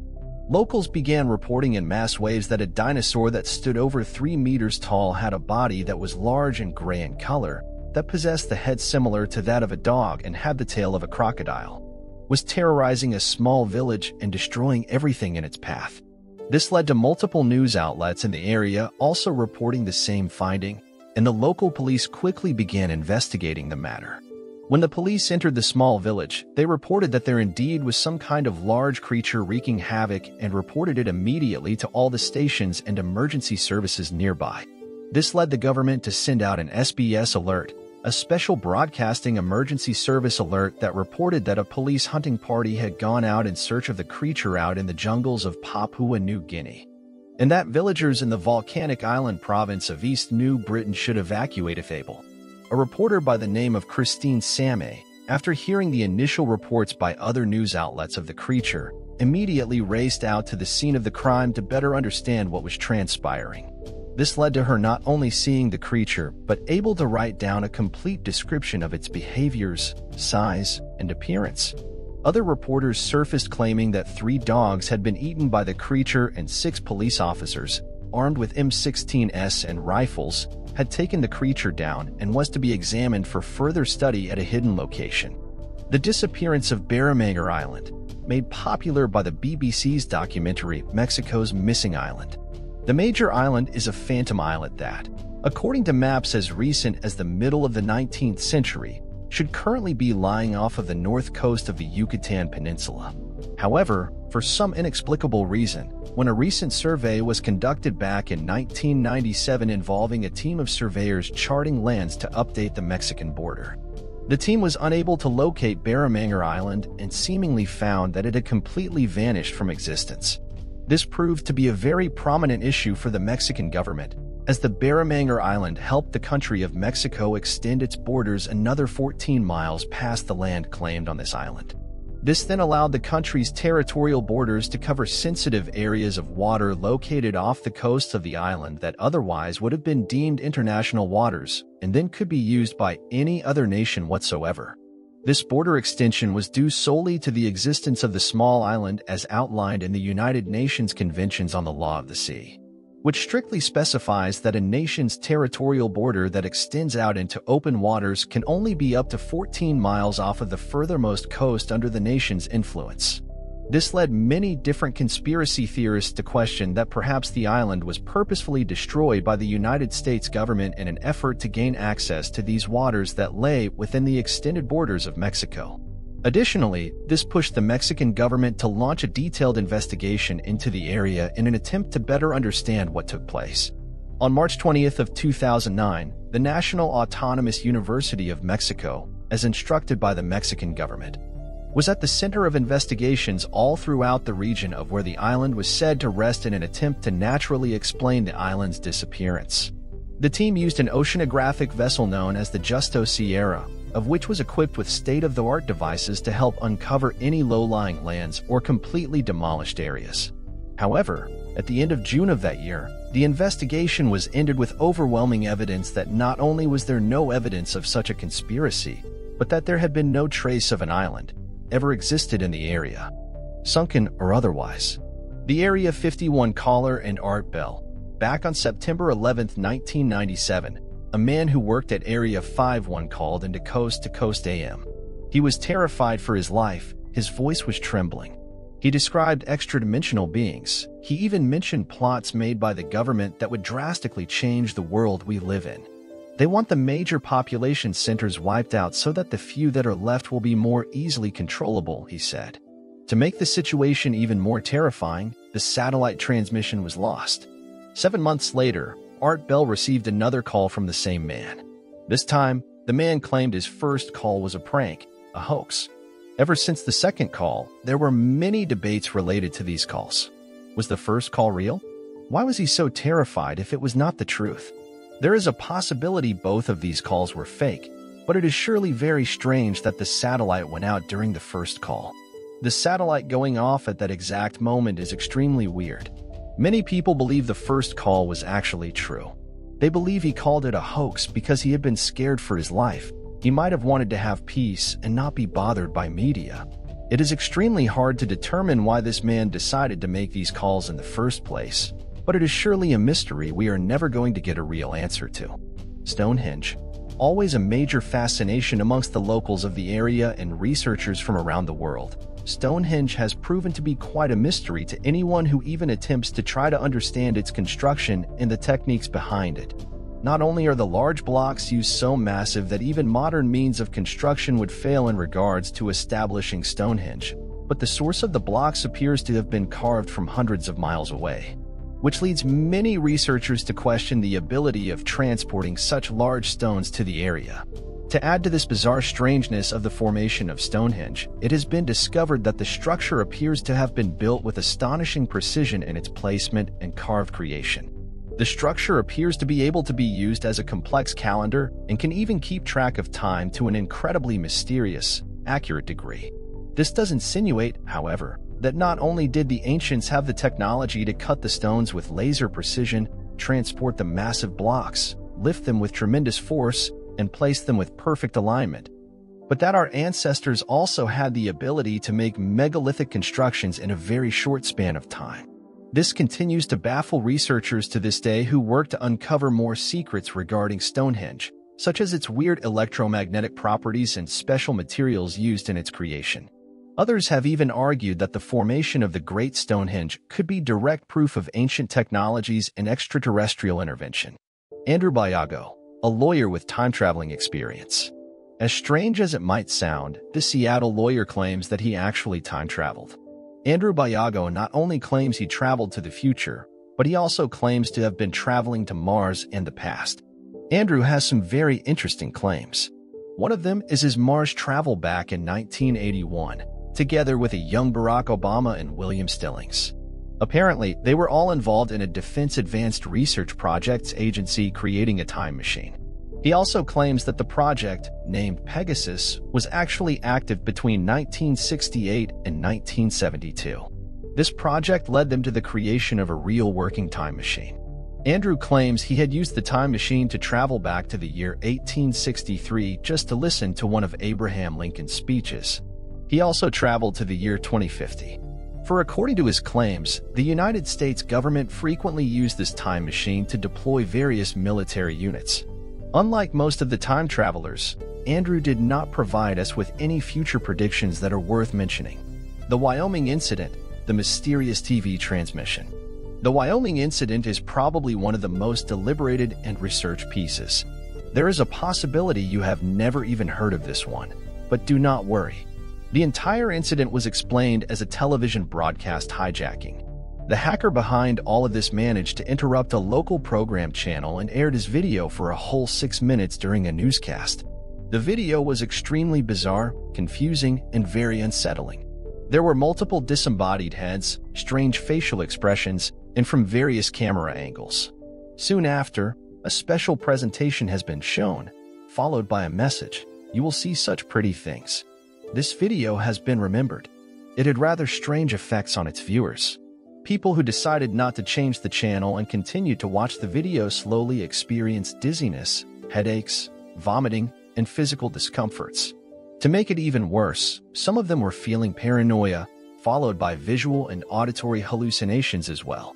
After the examination of the sounds which played throughout the video, the researchers found that the frequency was the reason for all these physical and mental issues. Frequencies within 17 Hz and 19 Hz range are known to cause distorted vision, headaches, nausea, and vibrations of the human eyeball. 80 Hz frequency is often said to be the cause of supernatural and paranormal occurrences. These results from a certain electrical frequency or sound, and they can get different responses from the human body. Aside from very disturbing sounds, there were series of numbers displayed as 3333333333. People managed to explain this as a sum of each set of threes is 9. When we invert all threes, it becomes a 666. The Close Encounters of Cossack. While there are a tremendous number of reported cases of eyewitness accounts of unidentified flying objects, it is very rare for eyewitnesses to report a direct sighting of an alien presence or terrestrial life form seen in clear detail during the event. This does not appear to be the case when analyzing the close encounters of the commune of Cossack located in France. On the 19th of August, back in 1967, two children, a 13-year-old boy and his 9-year-old sister, ran to the police and alerted them of a strange sighting. They claimed that as they were watching the cows in a nearby field, they noticed four small people covered in a weird dark material standing at roughly 47 inches tall. At first, they were not afraid of these strange people and originally thought they were other children around their age. But they began to panic when these beings suddenly began to rise in the air and float up toward a metal disc-like object floating above them, which was no more than roughly 15 feet in diameter. At first, the officers didn't know what to make of the kids' story, but noticed that the children appeared to be truly fearful as they continued to describe the scene in great detail. Quickly, the officers followed the children to the sighting and noticed a strange sulfur smell in the air near where the object was seen hovering, and a large patch of dried grass had suddenly appeared in the area. After the police filed the report of the incident, the French government stepped in and conducted their own private investigations of the event.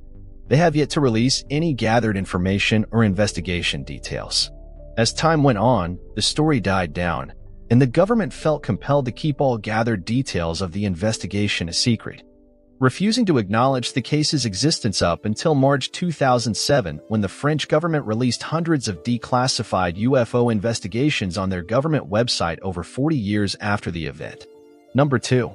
Hundreds of millions of planets and the Andromeda Galaxy. The Andromeda Galaxy, alternatively known as Messier 31, M31, or NGC 224, was originally known as the Nebula Galaxy. The Andromeda Galaxy is the closest major spiral galaxy to our Milky Way, with a diameter of 220,000 light-years. Although we have several dozen galaxies closer, the Andromeda Galaxy can truly be seen on a clear night from a place with a dark sky. The distance of the galaxy to Earth is currently at 2,500,000.0 light-years. The current name given to the galaxy was derived from the Andromeda constellation, which appears in the Earth's sky. The Andromeda Galaxy has an estimated number of stars at about 1 trillion, which is about twice the number of stars in our Milky Way galaxy. About 10 billion years ago, the Andromeda Galaxy was formed from the collision and merger of protogalaxies. Initially, astronomers thought the Andromeda Galaxy was a solar system in the process of formation. However, in the 20th century, the Andromeda Galaxy was resolved into individual stars. Even though the Andromeda Galaxy has more stars than our Milky Way galaxy, its mass is not as much because the Milky Way is assumed to contain more dark matter. The Andromeda Galaxy has a concentrated bulge of matter in the middle, surrounded by a disk of gas, dust, and stars with an immense halo. The Andromeda has dwarf galaxies, just like the Milky Way, with about 14 known galaxies. The only two galaxies that are best known and readily observed are M32 and M110. In the next 4 billion years, astronomers estimate that the Andromeda Galaxy will collide with the Milky Way, and this merger will end after 6 billion years from now. The Andromeda Galaxy is approaching the Milky Way at about 68 miles per second. This collision will permanently change the structure of these two galaxies. However, before that time comes, the Sun will have swollen to a red giant, consuming terrestrial planets like Earth. We certainly have more to be concerned about before the collision between the two galaxies. Number 3. The Mokombembe. One of the most popular myths of a terrifyingly large creature roaming the lands of the Congo is that of the Mokombembe, known in its native language as the one who stops the flow of rivers. The creature's designs are similar to that of a sauropod dinosaur, a tall monstrosity with a long neck and a larger flowing tail to match. The size of its body is similar to that of a hippopotamus, up to an elephant, and it has a neck reportedly longer than 8 meters in length. Reports out of the Congo River Basin claim that the creature stands at more than 75 feet in length and hides in a thick forest located throughout the northernmost point of the Congo. Given the fact that the water could act like a natural form of buoyancy for the animal to grow to such sizes while also providing a rich source of prey and drinking water, it appears that the jungles of the Congo and the river basin would be a natural location for such a large creature. Legions of sightings of the creature go back thousands of years, according to the native tribes in the region, and reports of the creature range all the way up to the modern day, with even a group of French priests that traveled throughout the region confirming the sighting of this modern-day dinosaur. Though no evidence has been gathered of the creature in the modern day, many people believe that there will be more than enough evidence to surface in time. Number 4. Slayer Slab. Following mysteries surrounding the legends of the Knuckers and other dragon-like stories across England, the rumors surrounding the Slayer's Slab continue to be one of the centers of folklore stories about a knight slaying the last Knucker found in England. According to the story, the King of Sussex believed that the Knucker living nearby their collection of villages was becoming far too powerful for any one man to defeat. This led him to approach a wide variety of knights in the hope that a small army could be formed, but no man was willing to fight for the king to slay such a beast. It was not until the King of Sussex offered his daughter's hand in marriage that a single knight came to the king in the hopes of defeating the dragon and wedding the princess. Of the 6 knights, it was this one who was willing to take on the challenge. The knights would go on to slay the dragon when they found it residing in a small pond referred to as its Knucker Hole located near Leominster. This knight earned the title of the Slayer after accomplishing such a feat after the beast was defeated. The knight returned to marry the daughter and later settled down in Leominster for the rest of his natural life. The Slayer would later pass away in the town, leading to the rumors of the Slayer's Slab, an unmarked gravestone located at a church in Leominster that has no name or marking on the tombstone except for a cross overlaying a herringbone pattern, which led many people to believe it's the grave of the Slayer that defeated the last dragon of England. Number 5. The Taos Hump. The small town of Taos, located in the southern state of New Mexico, is no stranger to odd reports and strange sightings. In fact, the small town is known for being a very laid-back artsy community and has been the town of origin for many famous celebrities of all kinds. It is no wonder then that when the initial reports of residents calling in about a strange humming sound of unknown origin, many speculated that it could have been nothing more than perhaps a modern art installation or a mundane cause. It did not take long, however, for this strange hum to be treated more seriously when further reports began coming in one after the other. Nicknamed the Taos Hum, this strange noise was first reported back in the early 1990s, sparking Joe Mullins, a local professor of engineering at the University of New Mexico, to conduct research into the matter. He found that the Taos Hum could only be heard by a very select group of people, making up about 2% of the local population. After setting up sensitive equipment and conducting extensive testing of the area, he could find no unusual vibrations or sounds. Whether the noise itself was caused by external or internal factors was completely undetermined. Not only did this puzzle the professor, but it seemed to be an unexplainable phenomenon for other researchers who looked into the matter.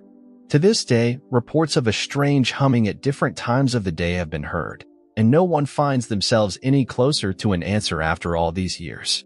Psychologists have posited that the Taos Hum could be nothing more than a form of mild mass hysteria, where many people claim to hear it due to becoming aware of the phenomenon. Interestingly enough, many claim that this cannot possibly be the case, as even many tourists visiting the area, unaware of the legends of the Taos Hum, claim to hear a strange humming noise upon entering the town. Number 6. The Phaistos Disc. The Phaistos Disc, found on the island of Crete, is a fired clay disc located inside the Minoan Palace of Phaistos. It has left many professional and amateur archaeologists struggling to decode the strange symbols found on the disc.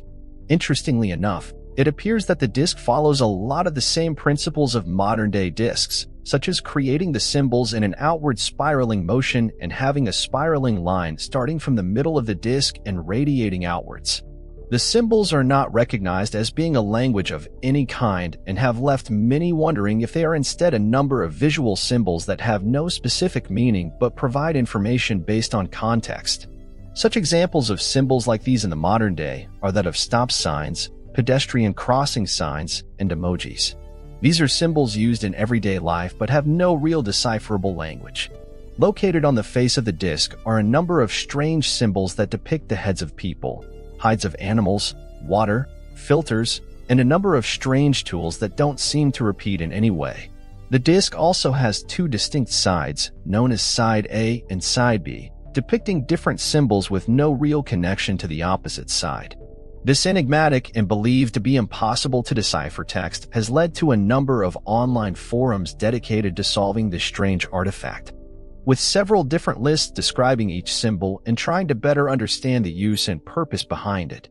Many have argued that if the symbols had no specific language, they would not be ordered on the disc in any way and would instead be randomly carved images. Given that they are in an ordered position and seem to face in a specific direction, it is believed that they may represent a decipherable language. Number 7. Henry Hudson's Mermaid. In 1608, Henry Hudson and his crew were passing through the cold waters of the Bering Sea when something strange happened. Hudson wrote the entire account in his journal. According to him, while passing through the Bering Sea, he had a very strange encounter with mermaids. He wrote that a mermaid saw the ship and its crew and disappeared into the sea. It returned after a while with a number of other mermaids. He described the mermaids as women with bodies as large as men in his crew. The mermaids had very white skin and long dark hair. The lower parts of their bodies had tails like dolphins with spots on them. Hudson was fascinated to see such an extraordinary discovery of mermaids. There have been many accounts of mermaid sightings during the past few centuries, and there is very little credibility in most of the accounts. Marine life experts believe that most of these sightings actually happened in areas where animals had tails like those of mermaids.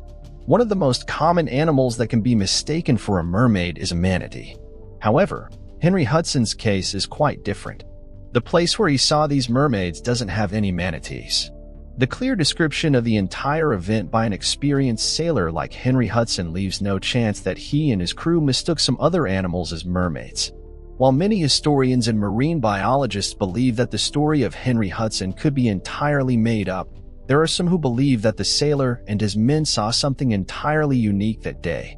The people who believe in Henry Hudson's story are of the opinion that our limited knowledge about the oceans and marine life that resides in it makes it impossible for us to dismiss such accounts. Every year, thousands of new creatures are discovered in the seas around the world, and it is entirely possible that, if not mermaids, something that looks very much like them might be present in the depths of the seas or on uninhabited distant islands. Someday, we might just be able to discover them. Number 8. Black dogs of the British Isles. For reasons not entirely understood, there appear to be a string of reported incidents following similar descriptions of a black, ghost-like dog that has been seen all around the British Isles. Reports of such a creature come from various locations, including Aylesbury, Lyme Regis, Newgate, Northrop, and more, with many independent sightings from all throughout the area. According to witnesses, the black dogs of the British Isles are otherworldly apparitions, which many believe to be hellhounds ready to attack anyone nearby. They are described as larger than a normal dog, with a shadow-like body and glowing red eyes. Many claim to have encountered the creature shortly after a terrible storm or in areas associated with death, such as old places of execution and ancient buildings. Not much is known about these strange sightings, but they appear to be growing in number in recent years, with many claiming to have been attacked by a paranormal creature matching the description or even protected and guided by the shadowy beast when they were lost or in danger. Number 9. Sheep Squash. Similar to its Sasquatch counterpart, the sheep squash of West Virginia stands at over 9 feet tall and seems to be a strange hybrid of a large, woolly man with the face of a ram and large curling horns to match. The creature is believed to be native to the forests of West Virginia, with numerous eyewitness reports of the creature coming from various woodlands and mountainous areas. In 1995, an incident involving a group of campers in the forest at night in an area located around a dense forest featured the monster in its entirety. According to the campers, they first heard what was described as the huffing and snorting of a bear in the region, only for the large sheep squash creature to come running out of the bushes and attempt to attack them. Although they ran away completely unharmed, they claimed they could hear the monster's terrible screams chasing them through the forest. Witness reports of the creature today vary, with some describing it as running on 2 legs and others as crawling on all 4s, often with a long tail behind it. Regardless of these variations in witness accounts, they all compare the monster to that of a ram and give it the name the sheep squash. Today, the creature is known to inhabit mountainous regions all throughout North America, as well as making rare appearances in the denser South American jungles located in Brazil. There has been no explanation of the creature, and it appears that any further evidence surrounding the creature's existence is up for question. Number 10. Mysterious tunnel beneath Mexican pyramids. A few years ago, archaeologists discovered a mysterious tunnel and chamber hidden beneath a 2,000-year-old pyramid during a study of the structure by researchers from the National Institute of Anthropology. The tunnel's entrance was found only a couple of weeks ago. The director of the conservation project, Veronica, stated that the tunnel is toward the south of the Plaza de la Luna, but it's likely that there is another entrance toward the eastern side. Archaeologists and researchers have suggested that the new chamber could contain human remains as well as other artifacts, some of which might resemble those discovered in other parts of the pyramids. The chamber is around 26 feet under the pyramid and is thought to have a diameter of 49 feet. It's a mystery who founded this ancient city and why the civilization collapsed. The Aztecs were among the first to discover these ancient ruins and decided to name it Teotihuacan, which means the place where men become gods. Since its discovery, it's been the site of many excavations. The Pyramid of the Moon was found to have been built on elevated ground, designed to reflect the hill in the background. Close by are 12 smaller pyramids, and research has estimated that the pyramid was built between 1 and 350 AD. Tombs have been discovered inside the pyramid, containing human remains and jewelry similar to those found in other parts of the pyramids. Some believe that the newly discovered chamber will most likely contain similar items. This ongoing discovery helps us better understand what life was like during this period. The sightings at the Chernobyl power plant. After the encounters witnessed in the town of Point Pleasant back in 1966 to 1967, the Mothman would not return for another couple of decades. In that time, reported sightings of the creature were concentrated around the Soviet Union, but notably centered around the town of Pripyat and at the Chernobyl power plant.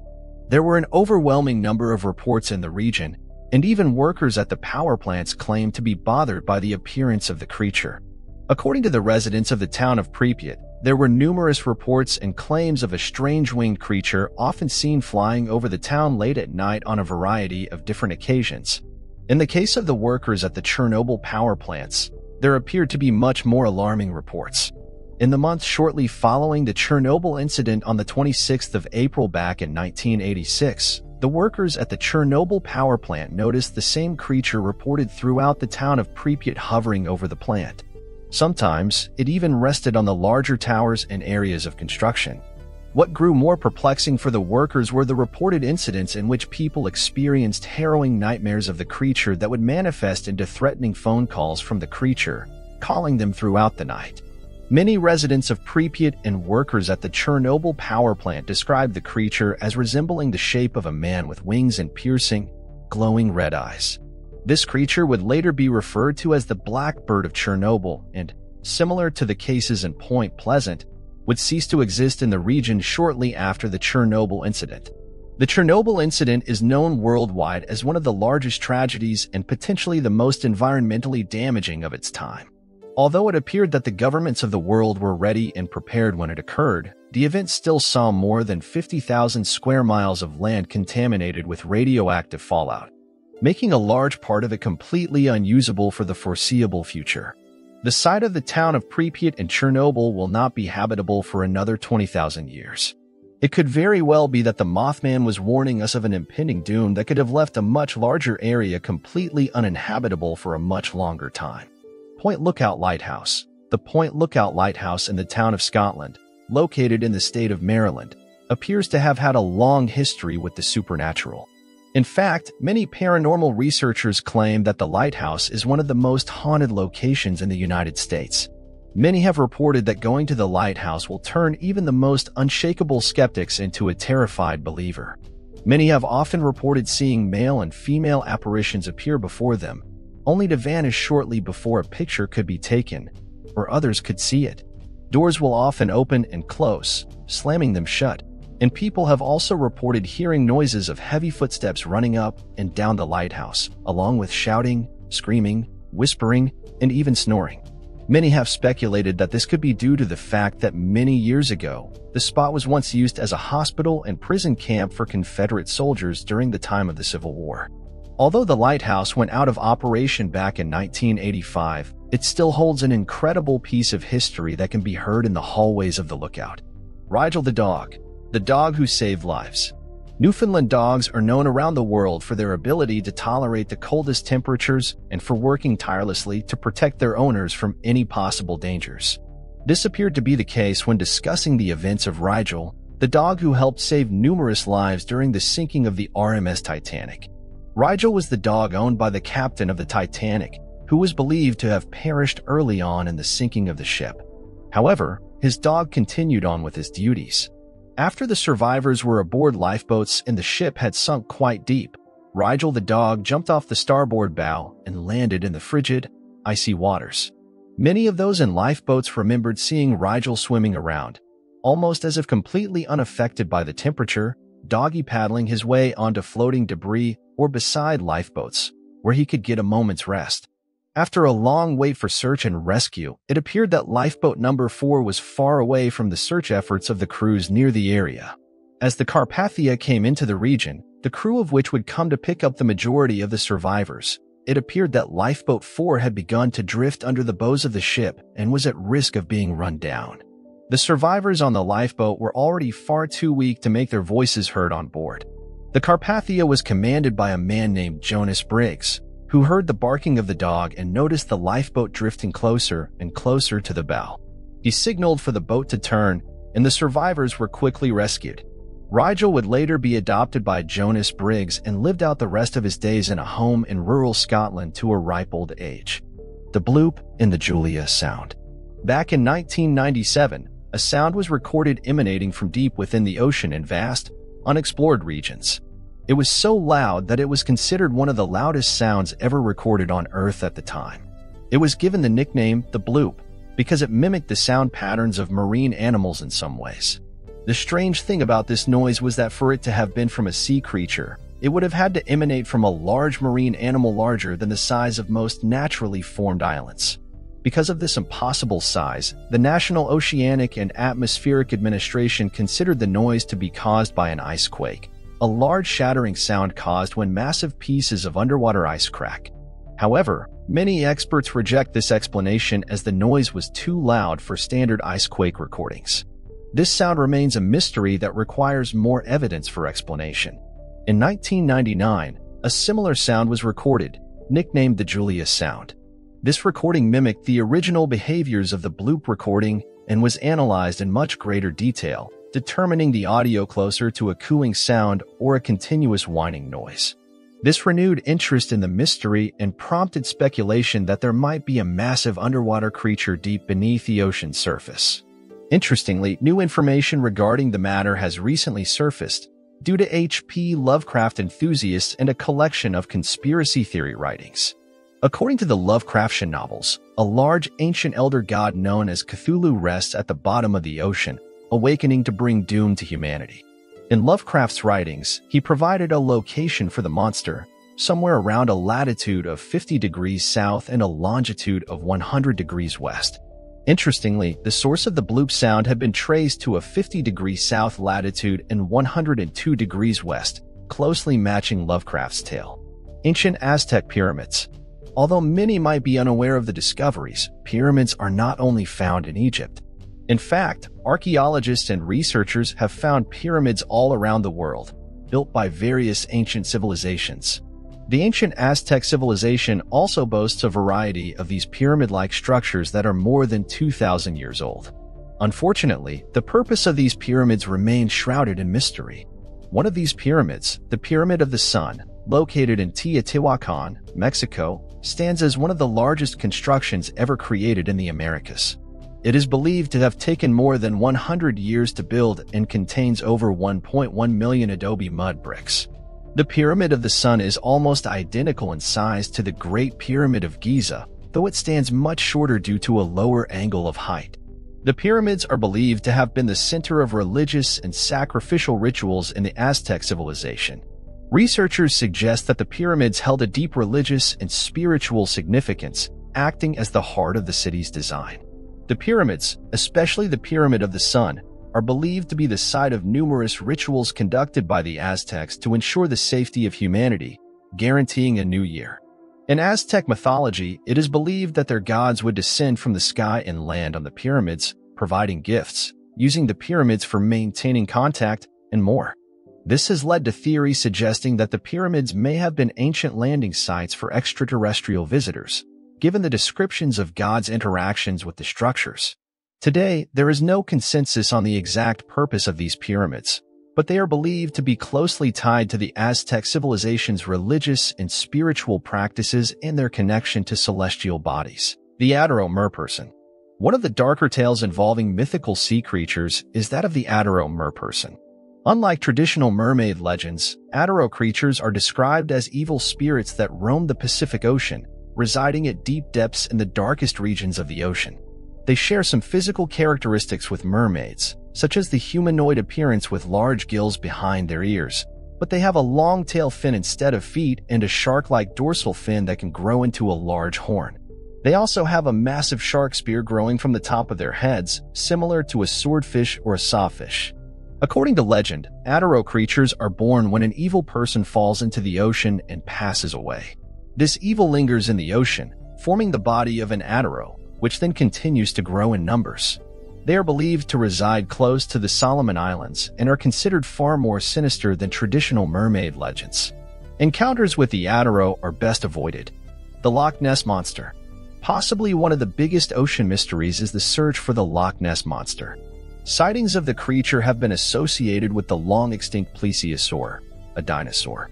In recent years, scientists discovered that another supposedly extinct species, the vampire squid, is still alive in deep, unexplored ocean depths. The only known natural predator to the vampire squid is the plesiosaur. This discovery has led some to believe that the Loch Ness Monster could be a surviving species of plesiosaur inhabiting deep, unexplored ocean areas.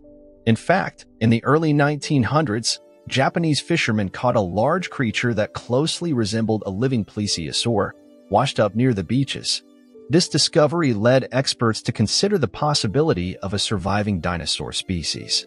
However, until further exploration can be conducted in deeper ocean areas, such as the Marianas Trench, the Loch Ness Monster will remain one of the ocean's many mysteries. The massive circular stone structure under the Sea of Galilee. Referred to as the Mound in the Sea, there is a strange underwater anomaly directly beneath the Sea of Galilee, located at its shallowest section. The mound was discovered in 2003 when researchers were searching for ancient artifacts underwater. After further analysis, researchers believe that the area is artificial, formed by ancient people. The mound, located in 30 feet of water, may have been above water and used as a construction site in ancient times. The mound is constructed using basalt rocks stacked into a cone shape, and it is believed to be twice the size of Stonehenge. Researchers have speculated about its purpose, suggesting it might have been a large ramp or a ceremonial structure. Some believe it could have been slowly eroded by the surrounding water. Unfortunately, no further research into the area has continued, and the structure's true purpose remains a mystery. An 8.5-mile pyramid discovered underwater. In 2016, a strange and unexplainable deep-sea anomaly was discovered. Spotted using state-of-the-art satellite information, it appears to be a massive pyramid construction underwater, far larger than the pyramids of Giza. The structure is estimated to be somewhere between 3.5 to 11 miles across and rests in the Pacific Ocean, west of Mexico. You can even view the massive structure using Google Earth satellite images. The discovery was made by Marcelo Igazustin, a researcher from Argentina. He claimed the structure could be evidence of an ancient civilization predating known human history. His theories led to various conspiracy theories, suggesting it could be a secret alien base inhabiting the ocean floor. Many have pointed to the existence of unidentified submerged objects or UFOs emerging from underwater, adding to the intrigue. The mystery surrounding this underwater pyramid continues to capture imaginations. The radiocarbon dating of the shroud. The Shroud of Turin has long been a subject of debate, including its authenticity in the age of the cloth. The radiocarbon dating of the artifact was allowed under special permission, and a tiny sample of the shroud was taken for testing. However, the sample taken was from the same damaged section that had been burned in a fire, throwing off the carbon dating results. It wasn't until later, in 2013, that testing using vibrational spectroscopy indicated the cloth was most likely produced between 300 BC and 400 AD, aligning with the time of the resurrection of Jesus of Nazareth. This finding provided evidence supporting the authenticity of the shroud's age. No paints or substances. In 1390, an anonymous artist claimed to have created the shroud, stating it was nothing more than a forgery, created with paints and substances. This claim led to skepticism about the shroud's authenticity for many years.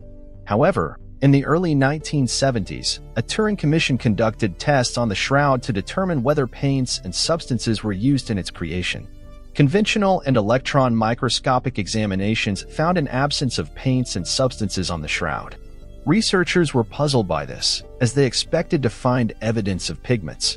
Further testing of the shroud samples revealed the presence of an organic material that contained a rich and pure iron oxide. This iron oxide mimicked the properties of blood and helped debunk the claim that the image was created using paints or substances.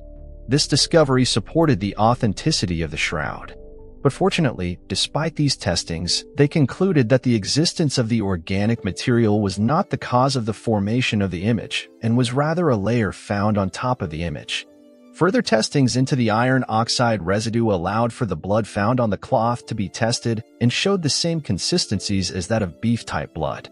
Though no further information could be found conclusively, no paints or physical substances of any kind were found to make up the image of the man on the shroud. The Baltic Sea anomaly. During the summer of 2011, an independent Swedish-based organization known as the Ocean X Team began its search for sunken treasures and historical artifacts that could be recovered from old rumored shipwrecks in the region of the Baltic Sea. Interestingly enough, as they continued their investigation using high-end sonar imagery equipment, they soon discovered a strange image that appeared to look strikingly similar to a sunken unidentified flying object referred to as the Baltic Sea anomaly. Below the waters appears to be a strange formation that contains sharp edges, a large overall body, and an interesting shape that looks similar to that of a large, completely circular flying saucer. Unfortunately, no efforts could be made to go deeper into the water and uncover the true nature of the object, as the structure appears to be located too deep for an independent research team to explore. Because of this, no new information regarding the structure can be uncovered, and the strange Baltic Sea anomaly is still hidden deep beneath the waters. The Forrest Fenn treasure of the Rocky Mountains. Famed millionaire art dealer and author Forrest Fenn was confronted with his own mortality back in 1988 after getting diagnosed with a terminal form of cancer. After pondering for a few years about his life and the legacy he had left behind in the world, in an almost Willy Wonka-like fashion, Forrest Fenn took a substantial amount from his art collection and prized artifacts valued at $10 million. And he hid it somewhere in the Rocky Mountains. Treasure hunters have scoured the Rockies in search of the chest filled with gold and other valuable items. Many have been drawn by Fenn's cryptic poem in his memoir, which he said contains 9 clues to the chest's location. However, as of my knowledge cutoff in September 2021, the treasure had not yet been found. Today, he hid it inside a wooden box in a random part of the Rocky Mountains. He later detailed in a poem several clues to help treasure seekers locate the hidden riches. Furthermore, in an interview back in May of 2017, he confirmed that although people had figured out the clues and potential locations of the treasure, none had discovered the clues in the correct order and had failed to locate the treasure. Specifically, he later clarified that several treasure seekers had been roughly within 200 feet of the treasure, and many more were within 500 feet of the box. Most treasure hunters today are still in search of the famed treasure of Forrest Fenn, and none have provided any substantial evidence of obtaining the treasure. This further inspires treasure hunters to continue their search in the hopes of the famed riches and luxurious life that accompany it. It's important, however, not to get your hopes up too high.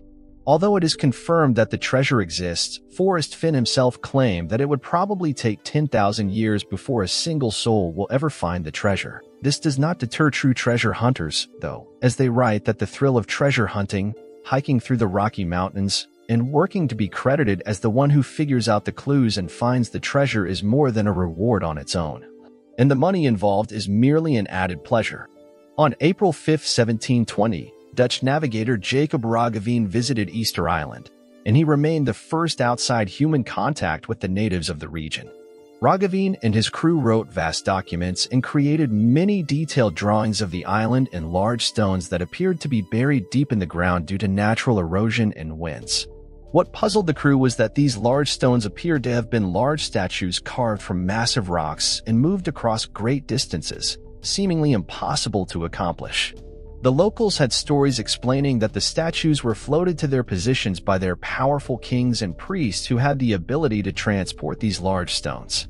Later, in a BBC documentary, many researchers would revisit the island in an attempt to explain the large stone statues but failed to come up with any reliable hypothesis regarding their movement, creation, and placement. Many have subscribed to the theory that large rolling logs would have the ability to transport the stones. However, the size of the larger heads is physically impossible to move with rolling logs, as there are no trees with trunks thick enough to support the massive weight of the Easter Island heads. But further investigation showed no residue or evidence of soot on the ceilings, as would be common with such findings. How does ASMR work? The Autonomous Sensory Meridian Response, commonly referred to as ASMR in the mainstream, is more than just a trend sweeping across the internet. It is one of the biggest mysteries in medical science to this day. Roughly 95% of the population can experience it. The rest simply cannot, and the reasons for how and why it can be experienced are even further shrouded in mystery. For those not already aware of what ASMR is and wish to try the experience for yourself, it is common to find videos all across YouTube that will play sounds that can cause this sensation. Medically, ASMR is described as an experience characterized by a static-like or tingling sensation on the skin that typically begins on the scalp and moves down the back of the neck and the upper spine. It is currently not known what can cause our brain to begin feeling this tingling sensation caused by listening to auditory stimuli of a certain nature, nor the fact that certain soft sounds and whispers can cause this feeling. Some argue that it could possibly be an evolutionary adaptation that is present in most people, allowing parents to softly calm their children and lull them to sleep, and that this sensation works to relax stresses and other sensations to cause an easier sleep pattern. There is not much information to support this theory, however, and so any further advancements made relative to understanding the direct cause of ASMR have not yet been discovered. Why are there different blood types? Not much has been known about blood types since their discovery and is often the center of mystery around topics of illnesses and immunity. The variation of blood types, known as the ABO grouping, has been difficult to understand since their discovery no more than 100 years ago. These variations in blood types refer to the appearance of different antigens in the blood of an individual that can cause blood donors and recipients to have a bad reaction and rejection if the antigens do not accurately match. But the nature of these antigens and the cause of the blood types themselves seem to have no real purpose. It was believed that blood type antigens can work to prevent infections, but studies surrounding infections of all types have proven to be inconclusive. In most studies, it has been found that certain bacteria can mimic blood antigens, making them harder to detect by white blood cells and the body's natural immune system. This means that certain blood types can be more susceptible to different diseases, such as people with blood type A being more vulnerable to smallpox, and people with blood type B being more affected by E. coli infections. People with blood type O, the most common blood type, are perfectly fine without the antigens entirely. So, it begs the question, if blood types appear to worsen the condition of fighting infections and cause other evolutionary disadvantages, then why do they still exist? Why did they ever exist in the first place? Scientists struggle to understand these questions and provide answers, but it is safe to assume that understanding blood types can lead to newer discoveries that may shed light on the vital role these antigens can play in the development of health and medicine. Why do we need sleep? It might seem obvious to people who hear this question and believe that the need for sleep is already a predefined and well-understood phenomenon of the medical world. This is hardly the case.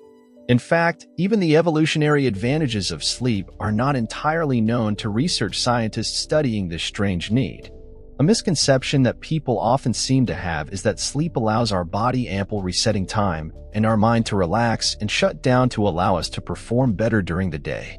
The truth is, however, that sleep is not a resting period, and our mind actually begins going through a higher performance known as an active period in which many different functions begin happening for no understood reason. These various functions can range from information processing, restoration, and even memory strengthening. One of the added benefits of sleep, weirdly enough, is that it helps our minds reinforce information retrieved during the day and plays a vital role in memory retention. What is all the more odd, however, is that no one really knows how or why this occurs. Even though sleep is the single most activity humans will engage in throughout their lives, the secrets surrounding sleep continue to elude us. A question that further leaves scientists scratching their heads in confusion is the argument of evolutionary advantage. What could possibly be the advantage of forcing a member of the animal kingdom to spend one-third of its natural life unconscious and vulnerable, unable to eat or stay on alert for predators, or even perform natural bodily functions? This strangeness is only compounded further when analyzing that every single member of the animal kingdom requires sleep, and to deny sleep for a prolonged period of time could result in seizures and ultimately death. But why is that? No one really knows why sleep is so required and why, without it, you can die. Perhaps there is some supernatural secret to the idea of the abstract world that sleep provides us, and the answer might be far more extraordinary than scientists can understand at this moment in time. Lake Winnipesaukee Mystery Stone. Obscure and unknown by many is the Lake Winnipesaukee Mystery Stone, a relic that has often been referred to as the Thunderstone. Thunderstones have often been referenced by many different cultures from around the world, originally seen as large stone eggs that fall from the skies as a gift from a thunder god associated with the culture. Interestingly enough, this thunderstone was discovered back in 1872 and was believed to have been found in Meredith, New Hampshire, as workers were preparing the land for construction. The stone was regarded as being 4 inches long, 2.5 inches thick, and was described as being a dark egg-shaped stone with a variety of carved symbols and 2 large holes burrowed deep into the stone. Many ancient astronaut experts described the stone as being similar to the head of an astronaut, as one side of the egg-shaped stone shows a man's face inside the egg, as if he were wearing a large helmet. The stone appears to have also been made with incredible precision, and the authenticity of the find was put into question. In 1994, researchers performed a borescope analysis of the stone's holes and found that the appearance of the holes indicated having been constructed with power tools. The holes were described as being extremely regular throughout with no unevenness or variation. This could not be the case, however, as the stone was discovered back in 1872, more than a decade before the invention of the electric drill. This could very well be irrefutable evidence of advanced technologies discovered on an artifact hundreds of years old. Yet, despite this evidence, the object itself is widely regarded by academics as nothing more than a hoax, and further research into the stone has been completely non-existent. The Rendlesham Forest Incident. In December of 1980, near Rendlesham Forest in Suffolk, England, a series of reports were made by credible witnesses that detailed the event of an unidentified flying object landing in the forest and causing several unexplainable phenomena in the area. These witness reports would include sworn affidavits from multiple military officers in high positions and untold chaos for the coming years. At around 3 a.m. on December 26th, a security patrol at the Royal Air Force Base Woodbridge saw what they described as bright lights descending near Rendlesham Forest. The security patrol described the lights as that of a descending aircraft and quickly rushed to investigate. Upon their arrival within sight of the aircraft, the group of 2 men took notice of the fact that the native animals in the forest appeared to be screeching and going into a panicked frenzy. The men described what they saw as a glowing object, metallic in appearance, surrounded with attached and brightly colored lights. One of the members of the security patrol, Sergeant Jim Peniston, later wrote in his memo that the team had encountered a craft of unknown origin, which only helped confirm the sighting of an unidentified flying craft. Additional evidence was gathered the next day by a high military official known as Lieutenant Colonel Charles Halt, who found spiked radiation readings at the supposed site of the landed craft within Rendlesham Forest, as well as a triangle of depression that sank within the ground as if a large object with a massive pressing force had recently been resting on that region. Lieutenant Colonel Charles Halt would later be punished and reprimanded for creating witness reports, sworn affidavits, and going on record to say that he had believed the event to be extraterrestrial in nature, and that the incident had been covered up by both the governments of the United Kingdom and the United States. Hexagon on Saturn. In 1981, as both of the space probes involved in the Voyager mission passed by Saturn and began snapping many different angles of its surface.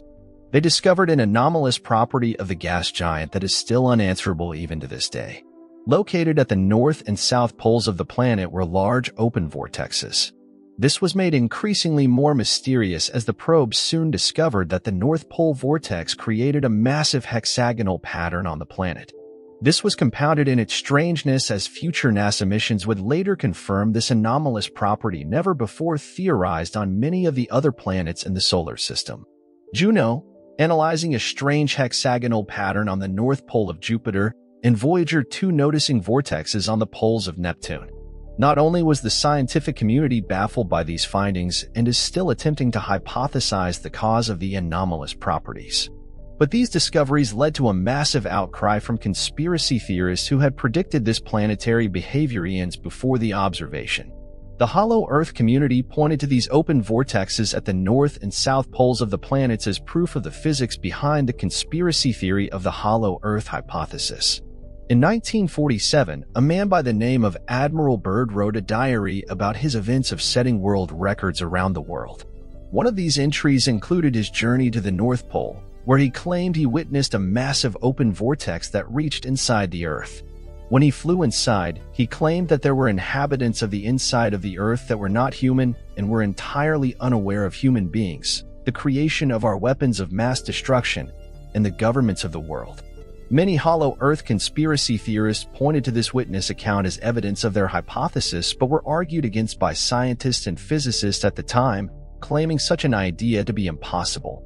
Interestingly enough, Google Earth blurs out the poles of our Earth, and international laws make it illegal for planes to fly directly over poles, despite it being the shortest path from certain areas to get across the Earth. This theory only gained more traction as proof of other planets in the solar system surface containing these vortexes. Life on an asteroid. In 2007, an astrobiologist at NASA's Marshall Space Flight Center named Richard Hoover made a shocking discovery when analyzing pieces of a meteorite that fell in France in 1864. He discovered structures that appeared to be fossilized microbes.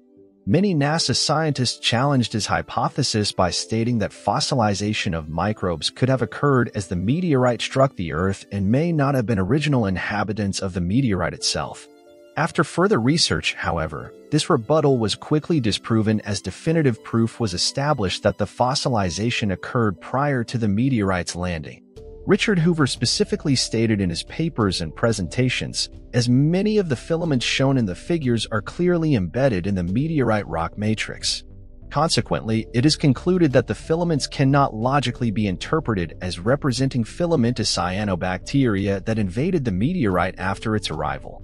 They are therefore interpreted as the indigenous remains of microfossils that were present in the meteorite rock matrix when the meteorite entered the Earth's atmosphere. These reports and hypotheses only help to contribute to the widely debated theory of panspermia, which is a recently hypothesized general theory of life that holds the belief that perhaps all life across the universe is seeded via meteorites.